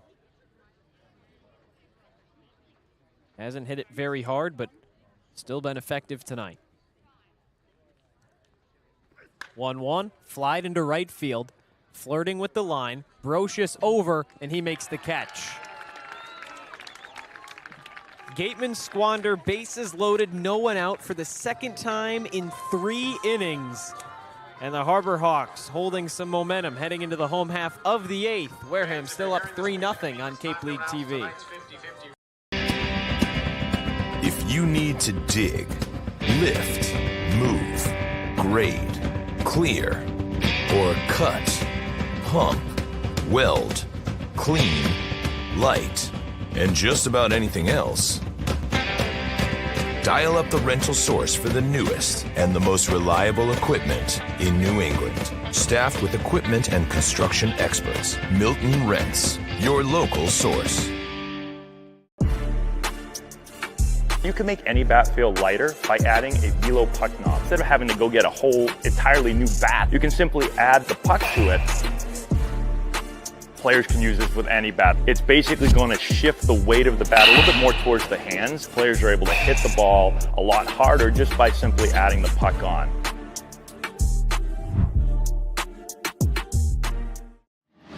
Cape Cod 5 is proud to be the official banking partner of the Cape Cod Baseball League.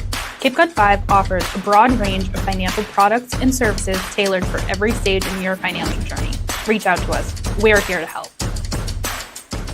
Sports Turf Specialties has set the standard for high-quality natural grass athletic field construction. As a full-service athletic field construction company, we specialize in design, build, and renovation of native soil, modified soil, and sand-based athletic fields. Our team will provide you with superior quality, expert guidance, and continuing support long after the completion of our project. We are proud to have built the infield for the Wareham Gatemen field. Go Gatemen.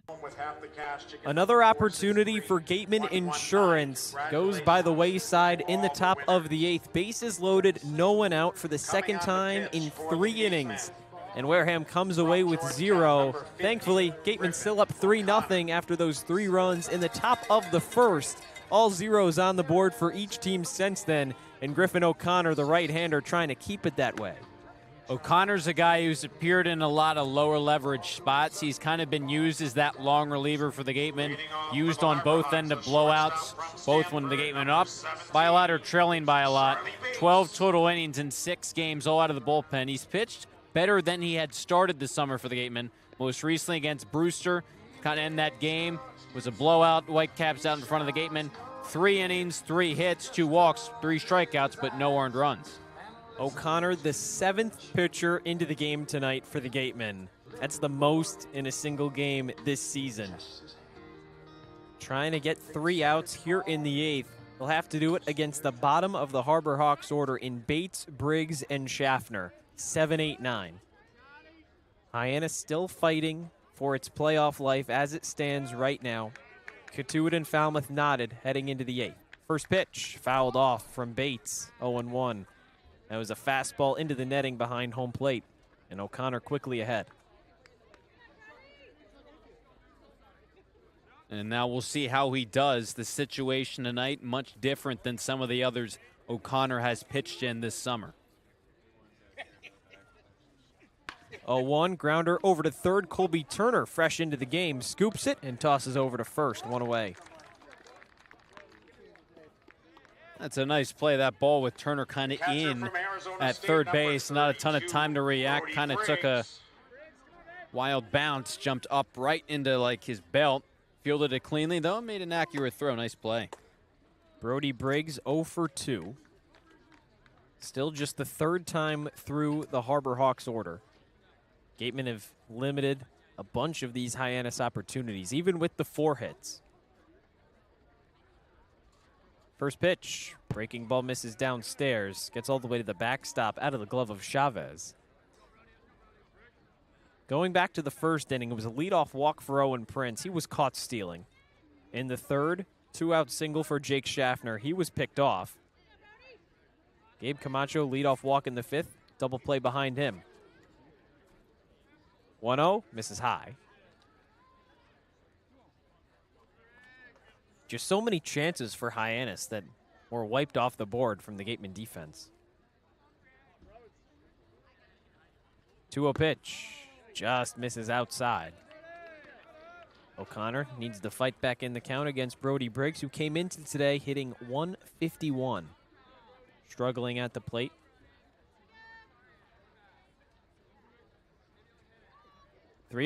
Misses high. 4-pitch walk for the catcher. You have to finish the deal here for the Gatemen and get these final 5 outs.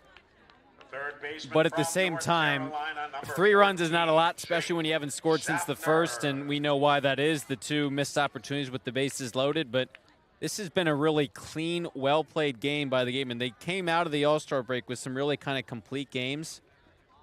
They may only have 3 runs, but they have 10 hits. They've only allowed 4. The defense has been solid. So it's been a really good bounce back off the back of 4 straight losses, but can you seal the deal? First pitch to Schaffner, fastball down the middle. And yeah, obviously you would like to have a couple more runs than that when you have 10 hits. Even if the Gatemen plate just 1 with the bases loaded and no one out. 5-0 game, much more difficult than 3. 0-1, line back up the middle and through the middle infield. Hyannis plays station to station. Briggs stops at second, Schaffner on first. 2 on and 1 out for the Harbor Hawks here in the 8th. Here comes the tying run to the plate. And that tying run into the plate is represented in the top of the order. And O'Connor took care of Bates, the 7th man in the order, but then back-to-back base runners off of 8-9. And now you turn things over. This is where it starts to get a little bit more dangerous because you have the more potent bats in this Harbor Hawks order at the plate coming up. Well, the good news, even this top of the order struggling to hit as of late for the Harbor Hawks. Prince batting average, .216 this season. Brocious behind him at .160. First pitch, fastball dropped by Chavez, but a called strike anyway. Found the outside corner, it's 0-1. So when your leadoff man for Hyannis has a 573 OPS, Brocious at 490, those are your 1-2 hitters. The strength of your offense found 3-4-5. 0-1 pitch. Just misses outside. O'Connor wanted the call, didn't get it. Counts even, a ball and a strike. 2 on and 1 out with the Gatemen up 3-0 here in the home half of the 8th.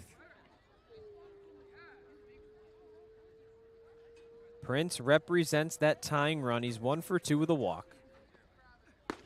Pitch misses outside. And O'Connor behind in the count, 2-1. There really just have not been a lot of pressure-packed situations for Gatemen pitchers tonight because they've been so sharp. But at this point in time, it's slowly starting to ratchet up that pressure. Hitters count already, 2 runners on. O'Connor's got to bear down, find the strike zone. 2-1, fouled off, straight up over the press box and out of play. It'll be 2-2 on Owen Prince. Talked about it a little bit earlier, Cory. Griffin O'Connor, scoreless his last 5 innings of action. Coming over the span of 2 games this past week. 2 innings against Chatham, 3 against Brewster. Pitched well as a whole, or struggled early in the season in some of these mop-up roles, but has worked that ERA back down to 5.84.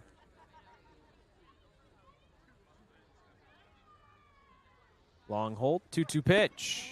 Just misses on the outside corner. And a payoff coming up to Prince. He's getting pinched a little bit there. He's really tried to get that fastball on that outside corner. Couple of close misses. Briggs on second, Schaffner on first. Prince at the dish. 3-2 with 1 away. Pitch home, ground ball over to second. Kale, 1 play to first in time. Runners advance, but O'Connor gets the second out of the inning. And the Gatemen are 1 more from heading into the top of the 9th. Your attention, please. That's a big out. You'd love a double play, but to take care of the leadoff hitter with the full count, you're a pitch away from possibly putting him on via the free pass to load the bases, and now you're in a much better spot with 2 away. Parker Brocious getting pinch hit for. It'll be the right-hander Devin Mitchell from Florence Darlington Tech. Trying to bring these runners home. 2nd and 3rd for the Harbor Hawks, 2 away. First pitch gets past Chavez, but not far enough for either runner to advance. It was a ball, and it's 1-0. Mitchell still represents the tying run in this game. 1 long ball from turning this one upside down. With 2 outs, anything hit into the outfield should score both. O'Connor comes home. Liner foul down the third baseline. That was ripped on from Mitchell, but just too far in front.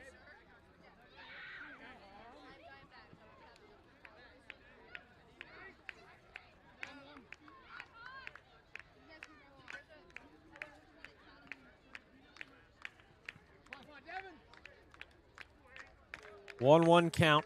Runners on second and third. 2 away here in the 8th. Wareham up 3-0. Here's the pitch. Popped up on the shallow infield. Colby Turner, the third baseman, charges, and he makes the catch. Wareham escapes the 8th. Best chance for the Harbor Hawks to score tonight. They come up empty heading into the 9th. It's the Gatemen 3, Hyannis 0 on Cape League. Wareham-based AD Makepeace Company, founded in 1854, is North America's largest cranberry grower and recognized leader in environmentally responsible real estate development and land stewardship. For 171 years, AD Makepeace Company has supported community events and organizations like your Wareham Gatemen. Visit admakepeace.com to learn more. Here at the Mass State Lottery, we're known for our monster wins. But there's no bigger win than the $1 billion we provide each year to support all 351 cities and towns in Massachusetts. In our game, we know that supporting local businesses and helping communities is how we all win. Because at the lottery, we're all playing for the home team. The Mass State Lottery. Welcome to the state of winning. Legacy Insurance has been servicing Wareham and the surrounding areas since 1980. Call Legacy Insurance for all your insurance needs at 508-295-1315. Legacy Insurance, your hometown agency. As the sponsor of tonight's game, PCT Federal Credit Union is proud to root for the home team. We're thrilled to offer great rates on auto loans, home equity lines of credit, and so much more. Visit us on Cranberry Highway in West Wareham. 9th inning from McKeon Park, and the Gatemen still on top 3-0. All 3 Wareham runs came in the top of the first, and the Gatemen trying to tack on a few more, get a little bit more insurance. From Florence, Darlington Tech, number 13, Pat Costin. Caden McDonald exits into the game, pinch hitting for him. Pat Costin, the left-handed hitting catcher from Florence, Darlington Tech. Him and Chavez, the other catcher, the 2 most recent bats added by the Gatemen the past couple days, in a spot where even if they've played summer baseball elsewhere, you're still trying to get to give them as many at-bats up here, even if they don't start in the playoffs. Connor Kelly stays in the game, got out of that bases-loaded jam, recorded the final out of the 8th. Trying to shut down Wareham here in the 9th. First pitch, fastball, wave and a miss. Gatemen had bases loaded, no one out in the 6th. Same situation in the 8th. Came up empty both trips. Hasn't bit them yet. 0-1, misses downstairs. Gatemen have really outplayed the Harbor Hawks in every aspect of the game tonight. And even if it proves to be a close game in the end, just 3-0, hasn't felt like that. 1-1, wave and a miss again. 1-2. It's been a complete game, and listen, I think this game would be a blowout if the Gatemen had performed better with the bases loaded. There's 2 separate innings, but I think you hope that doesn't carry over to the postseason, but I doubt it will. 1-2 pitch, just misses upstairs, above the belt on Costin. It's 2-2. Yeah, again, 5-0 looks a whole lot different than 3-0 in a spot like this, Cory. Couple runners on, and 1 swing could tie it. 2-2, just misses outside, and Costin's worked it back full.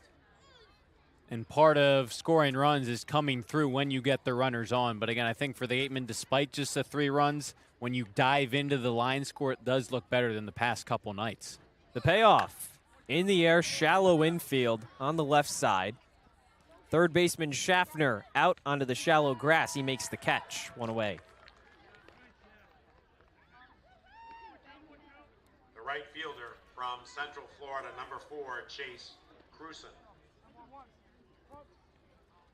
Scoreboard watching a little bit, Cory. Cotuit and Falmouth knotted at 4 in the home half of the 8th. Commodores have the go-ahead run on second base with just one out. So much still left to be decided for this West Division playoff. First pitch to Cruson. Fastball misses outside.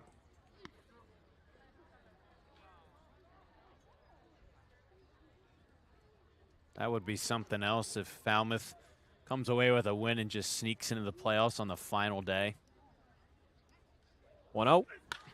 In the air, right center field. Prince, and moving over, he makes the catch. It's an out. It's a loud out, and Chase Cruson has just squared up the baseball tonight. That would have been his fifth time on base. He's got 3 hits, and that really is just a good sign. When you look up and down this Gatemen team, plenty of great bats. Randall at the top, Yost, another lefty, but Cruson to provide that spark as a lefty hitter. Really good sign. Jack Cale comes up. First pitch, swave and a miss. Fastball blew it by him.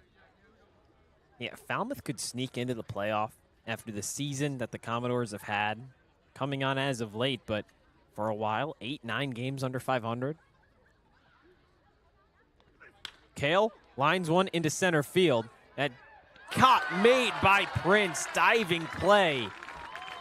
That one looked like it was dying just in front, but the center fielder makes a nice snag. Heading into the home half of the 9th, 3 outs remaining for the Harbor Hawks. Down by 3 against the Gatemen. Fighting for their playoff lives. Hyannis trying to tie or win on Cape League TV. At the Mass State Lottery, we know there's no bigger win than the $1 billion we provide each year to support all 351 cities and towns in Massachusetts. Now that's how we all win. The Mass State Lottery. Welcome to the state of winning. If you can dream it, if you can cruise in it, if you can summer in it, fish from it, or take it for a day at the beach, we can protect it. The Baldwin Group. Protecting the possible. Finding a good personal injury attorney is very difficult. If you or a family member has been involved in an accident, hurt at work, suffered a slip and fall, or have been injured due to negligence of someone else, contact the lawyers at Reedy, Kiernan, and McNally, LLP today. They are experienced trial attorneys who practice in all of the courts in the Commonwealth. The firm has been recognized by Best Lawyers in America for outstanding legal representation. Contact Reedy, Kiernan, and McNally, LLP today. The firm is located at 267 Main Street in Wareham. Reedy, Kiernan, and McNally LLP also has offices in New Bedford and Falmouth. Call 508-295-0286 or visit their website www.rkm-law.com. For a good piece of glass, call Abby, located at 3 Tyler Ave in East Wareham. Call Abby Glass and Locks about getting a free quote for your windows, doors, locks, and other glass needs. Bottom of the 9th, here comes Tony Pluta. The righty from Arizona just finishing off a reliever of the year campaign for the Wildcats, trying to shut the door on the Harbor Hawks. It's 3-0 Gatemen here from McKeon Park alongside Cory Miller. I'm Josh Richardson. Cory, it's 3-0. Really could be 4, 5, 6, 7, however many runs you want. Gatemen could have right now. Bases loaded, nobody out, twice in 3 innings. Came up empty in both trips, but now that doesn't matter anymore. Just trying to keep the Harbor Hawks off the board here in the 9th. Yeah, it could be more. 3-run lead with the opposing team down to their final 3 outs. Still a pretty good spot. If I was a betting man, Josh, I would probably bet that Tony Pluta is going to be the Gatemen's typical closer in the playoffs. We saw him used in the 7th inning against Cotuit the other night. Did not have his best stuff. Kind of a colder night, temperatures in the high 60s, windy, a lot of walks, 3 of them. He got out of the inning thanks to a line drive double play. But man, did he have a great spring at Arizona. Prior to that, Cotuit game had been really great, and here he is in the save situation. He'll face middle of the Harbor Hawks order. It starts with Ryan McKay. First pitch from Pluta. Fastball down the middle for strike 1. Based on college resumes, you could absolutely make the argument Pluta, the best relief pitcher in the Gatemen bullpen, one of the best pitchers on the roster as a whole. Struggled against Cotuit back a couple nights ago. Looking for redemption here. The 0-1. Swing and a miss. McKay underneath it. Blew that fastball right by him, and Pluta ahead 0-2. And that was the issue the other night. He wasn't locating that fastball, so he couldn't use it to get ahead. Now at 0-2, he can work the fastball in again, or if he decides, go with the breaking ball. McKay 0 for 3, a pair of strikeouts. Pluta ahead 0-2. Kicks and fires. His pitch. Breaking ball misses away. 3 runs on 9 hits for Wareham, none on 5 for the Harbor Hawks.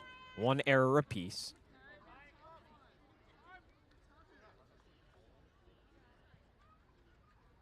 One-two pitch. Chopped over down the first baseline. Pluta lets it go. Picked up by McHugh. Rolled right to him at the bag. Didn't even have to take his left foot off. And one away. Might be the easiest ground out that Chris McHugh will ever field in his life. That's right. Pluta made a good decision. A really athletic guy. Got to the ball in a hurry, but then saw Chris McHugh standing right above him with his foot already on the bag. Rolled right to him, as you said, and that was that good breaking ball. 12-6 action. Stayed in the bottom of the zone. 1 out. There's that first one. Here's Gabe Camacho. Single in the 7th, walk in the 5th, ground out in the 2nd. He's only gotten better tonight. First pitch. Misses away.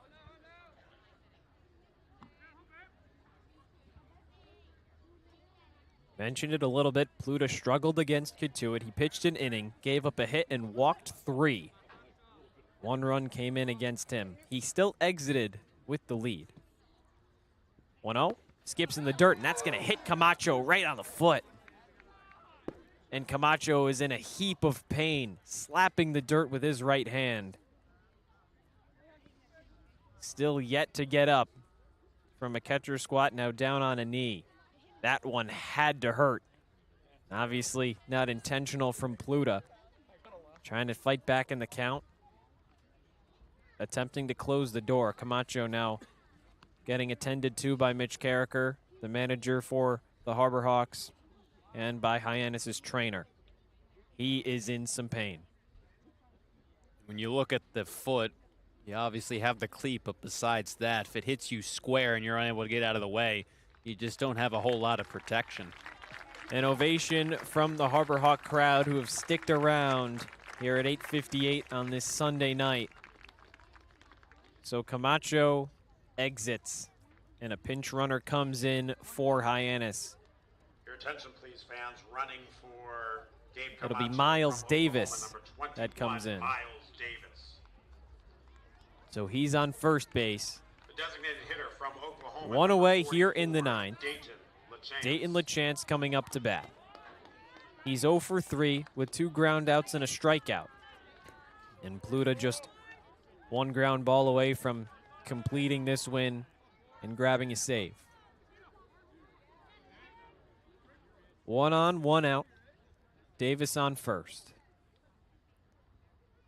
Pluta kicks and fires. First pitch, waving a foul ball just off of LaChance's bat. Comes back to the netting. It's 0-1.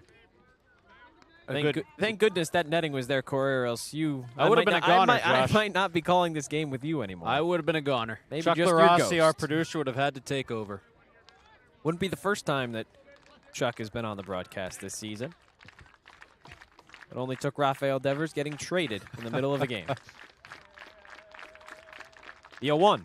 Swing and a miss. Nice pitch from Pluta. Fastball upstairs. And he got LaChance to swing and miss. 2 straight. Way to bounce back after a hit by pitch. You're seeing that fastball by Pluta. Kind of mid-90s. But when he locates it up in the zone, it looks a whole lot faster. 0-2. Hit into right center. That drops. Cruson fields. Davis stops at second. 2 on and 1 out. Good piece of hitting from LaChance to fight it off. And the tying run comes up to bat yet again, this time represented by Jeff Luigi. They went back with the fastball. The thought process is probably why not. You just blew one by him up and in. This one was away, and it kind of hung up over the heart of the plate. And you credit LaChance. He was still a little bit behind it, but just fighting it off, as you said. Tough spot for Pluta. but just stay with what you've been doing. Besides the hit by pitch, the command's been there. Try and get ahead with the fastball away, and then work your breaking stuff off of that. Luigi 1 for 3 with 2 strikeouts. First pitch. Fastball just misses on the corner. Every Gateman fan wanted that call, as did Pluta.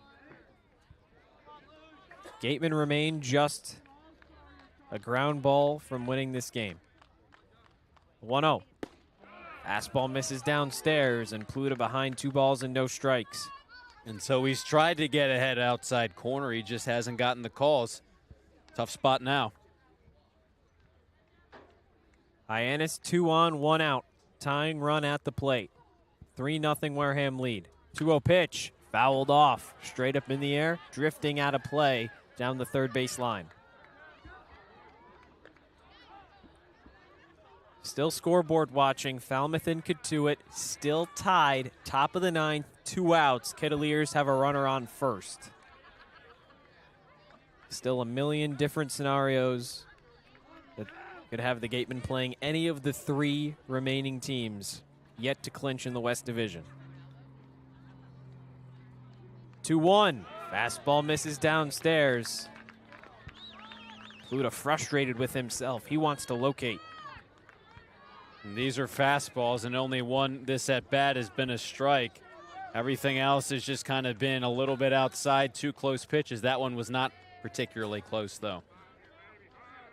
Look at second. Now home. 3-1. Misses up and in. And the bases are loaded for Tony Pluta. Charlie Bates represents what could possibly be the winning run for Hyannis. Charlie Bates exits. It'll be Chase Doby entering the game as a pinch hitter. So a platoon advantage lost for the Harbor Hawks. Bates, the lefty, being replaced by the righty. And now Chavez and Colby Turner go over to talk to Tony Pluta, and here comes Eric Luxus to have another chat. I think if you're Tony Pluta, you'll take the platoon advantage. Sure, LaChance had that base hit, but at the same time, Pluta got ahead 0-2 as opposed to a hit by pitch to the lefty Camacho and a 5-pitch walk to the lefty Luigi. This game just continues to get more and more interesting by the minute. And so this is a situation where I think you still have all the confidence in the world in Tony Pluta. He's just got to locate, try and sharpen up before the playoffs. And now chance for Hyannis. And are we looking back maybe in a little bit saying how big are those 2 innings when that they didn't score with bases loaded and no one out? Exactly. It hasn't mattered the whole game up until this point, but you just hope you're not faced with dealing with the consequences of not coming through not once but twice. Jace Doby at the plate. Bases loaded, 1 away for the Gatemen. Home half of the 9th. First pitch. Fastball down the middle. Strike 1. Hard to ignore Pluta's resume. Reliever of the year this past spring at Arizona. One of the best across all of college baseball. Returning Gateman for year 2. 0-1. Breaking ball. Doesn't offer. Count even, a ball and a strike. That could be one of the reasons why not only when Chavez went out to talk to Pluta, Colby Turner did as well. Another returning Gateman trying to talk his teammate from last season and here down. 1-1. Fastball inner corner, strike 2, and Pluta's back ahead. It was so important for him to get ahead, get that first strike. Now he's got another. You can't nibble now, but at the same time, this pitch does not have to start and stay in the plate. You have a couple to play with, but you got to get it out one way or another. 1-2. Swing and a miss.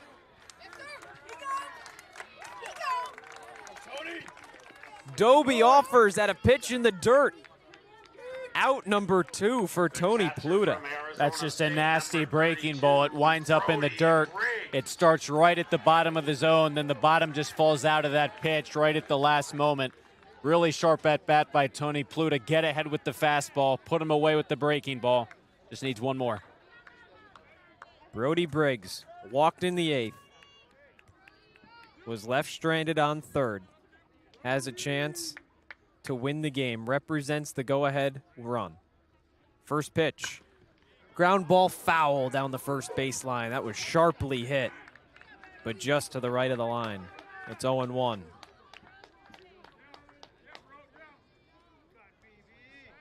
Sharply hit, you said it. But to get ahead for Pluta, that's so big. He's sharp no matter what on the mound, but I think especially so, you could say this for any pitcher, but when he's ahead, because it opens up the options for him. Davis, LaChance, and Luigi, the 3 on base for the Harbor Hawks, 3rd to 1st. Briggs at the plate, 0-1 count, 2 outs. Pluta kicks and fires. Pitch misses high. Chavez with a great grab above his head to prevent that from going to the backstop. Pluta almost airmailed his catcher, and that could have plated the first Hyannis run of the game. Now, just 1-1.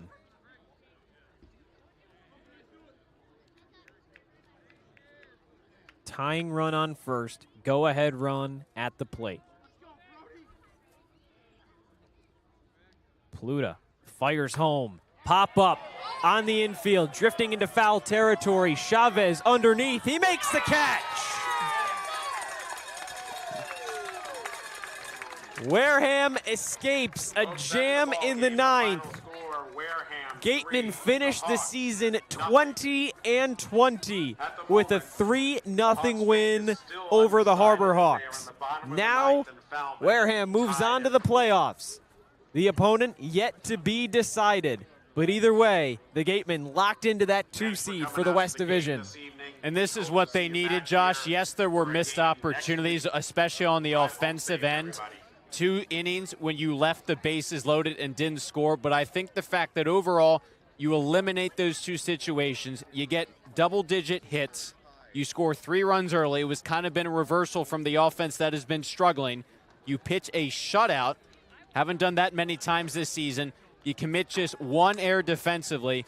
This felt like kind of that complete game that the Gatemen were playing initially out of the All-Star break, and then after that one bad weekend, they weren't playing that brand of baseball lately. But the fact that they were able to do this without this game for them technically mattering, having already locked up the 2 seed, to snap a 4-game skid, get back to 500 to end the regular season, that's the kind of momentum that really is beneficial moving into the playoffs. Wareham finishes with 40 points on the season. All 3 runs coming in that top of the 1st. And Cory now obviously just kind of scoreboard watching at this point. Katuitt and Falmouth at the end of 9 innings. It is tied 4-4. A Katuitt win, Wareham would play Katuitt. A Falmouth win, and the Gatemen would play the Commodores. A tie between the 2 teams, and the Kettleers would advance to play the Gatemen. So a couple different scenarios. The spot where the Gatemen could play Hyannis now officially eliminated, and the Harbor Hawks holding their breath that Katuitt can come up and win that game or even tie. As long as Falmouth does not come away with the dub, the Harbor Hawks would sneak into the playoffs. Yeah, and we talked about it from the Gatemen's point of view. I think you'd probably rather play Falmouth the way you've played against them during the course of this regular season. Won the season series against them, even though you dropped last night. You got a lot of new guys in the lineup. Didn't really feel like a kind of typical game between those 2 squads. You've dropped the season series to Katuitt this summer, despite the fact that they're fighting. They have been fighting for the playoff lives. Katuitt's done some really strong things over the course of the regular season, and I think have a stronger resume than the Commodores do. So if you're the Gatemen, on paper, probably rooting for a Falmouth win. The home team always has the advantage in the extra inning, but we'll see how that one plays out. It's going to be an exciting finish. For now, that's all we have from McKeon Park. For Cory Miller, our sideline reporter, Rayna Maggelet, our producers, Abby Smith and Chuck Luarasi, I'm Josh Richardson signing off. The Gatemen finished the regular season 20-20. Game 1 of the first round of the playoffs coming Tuesday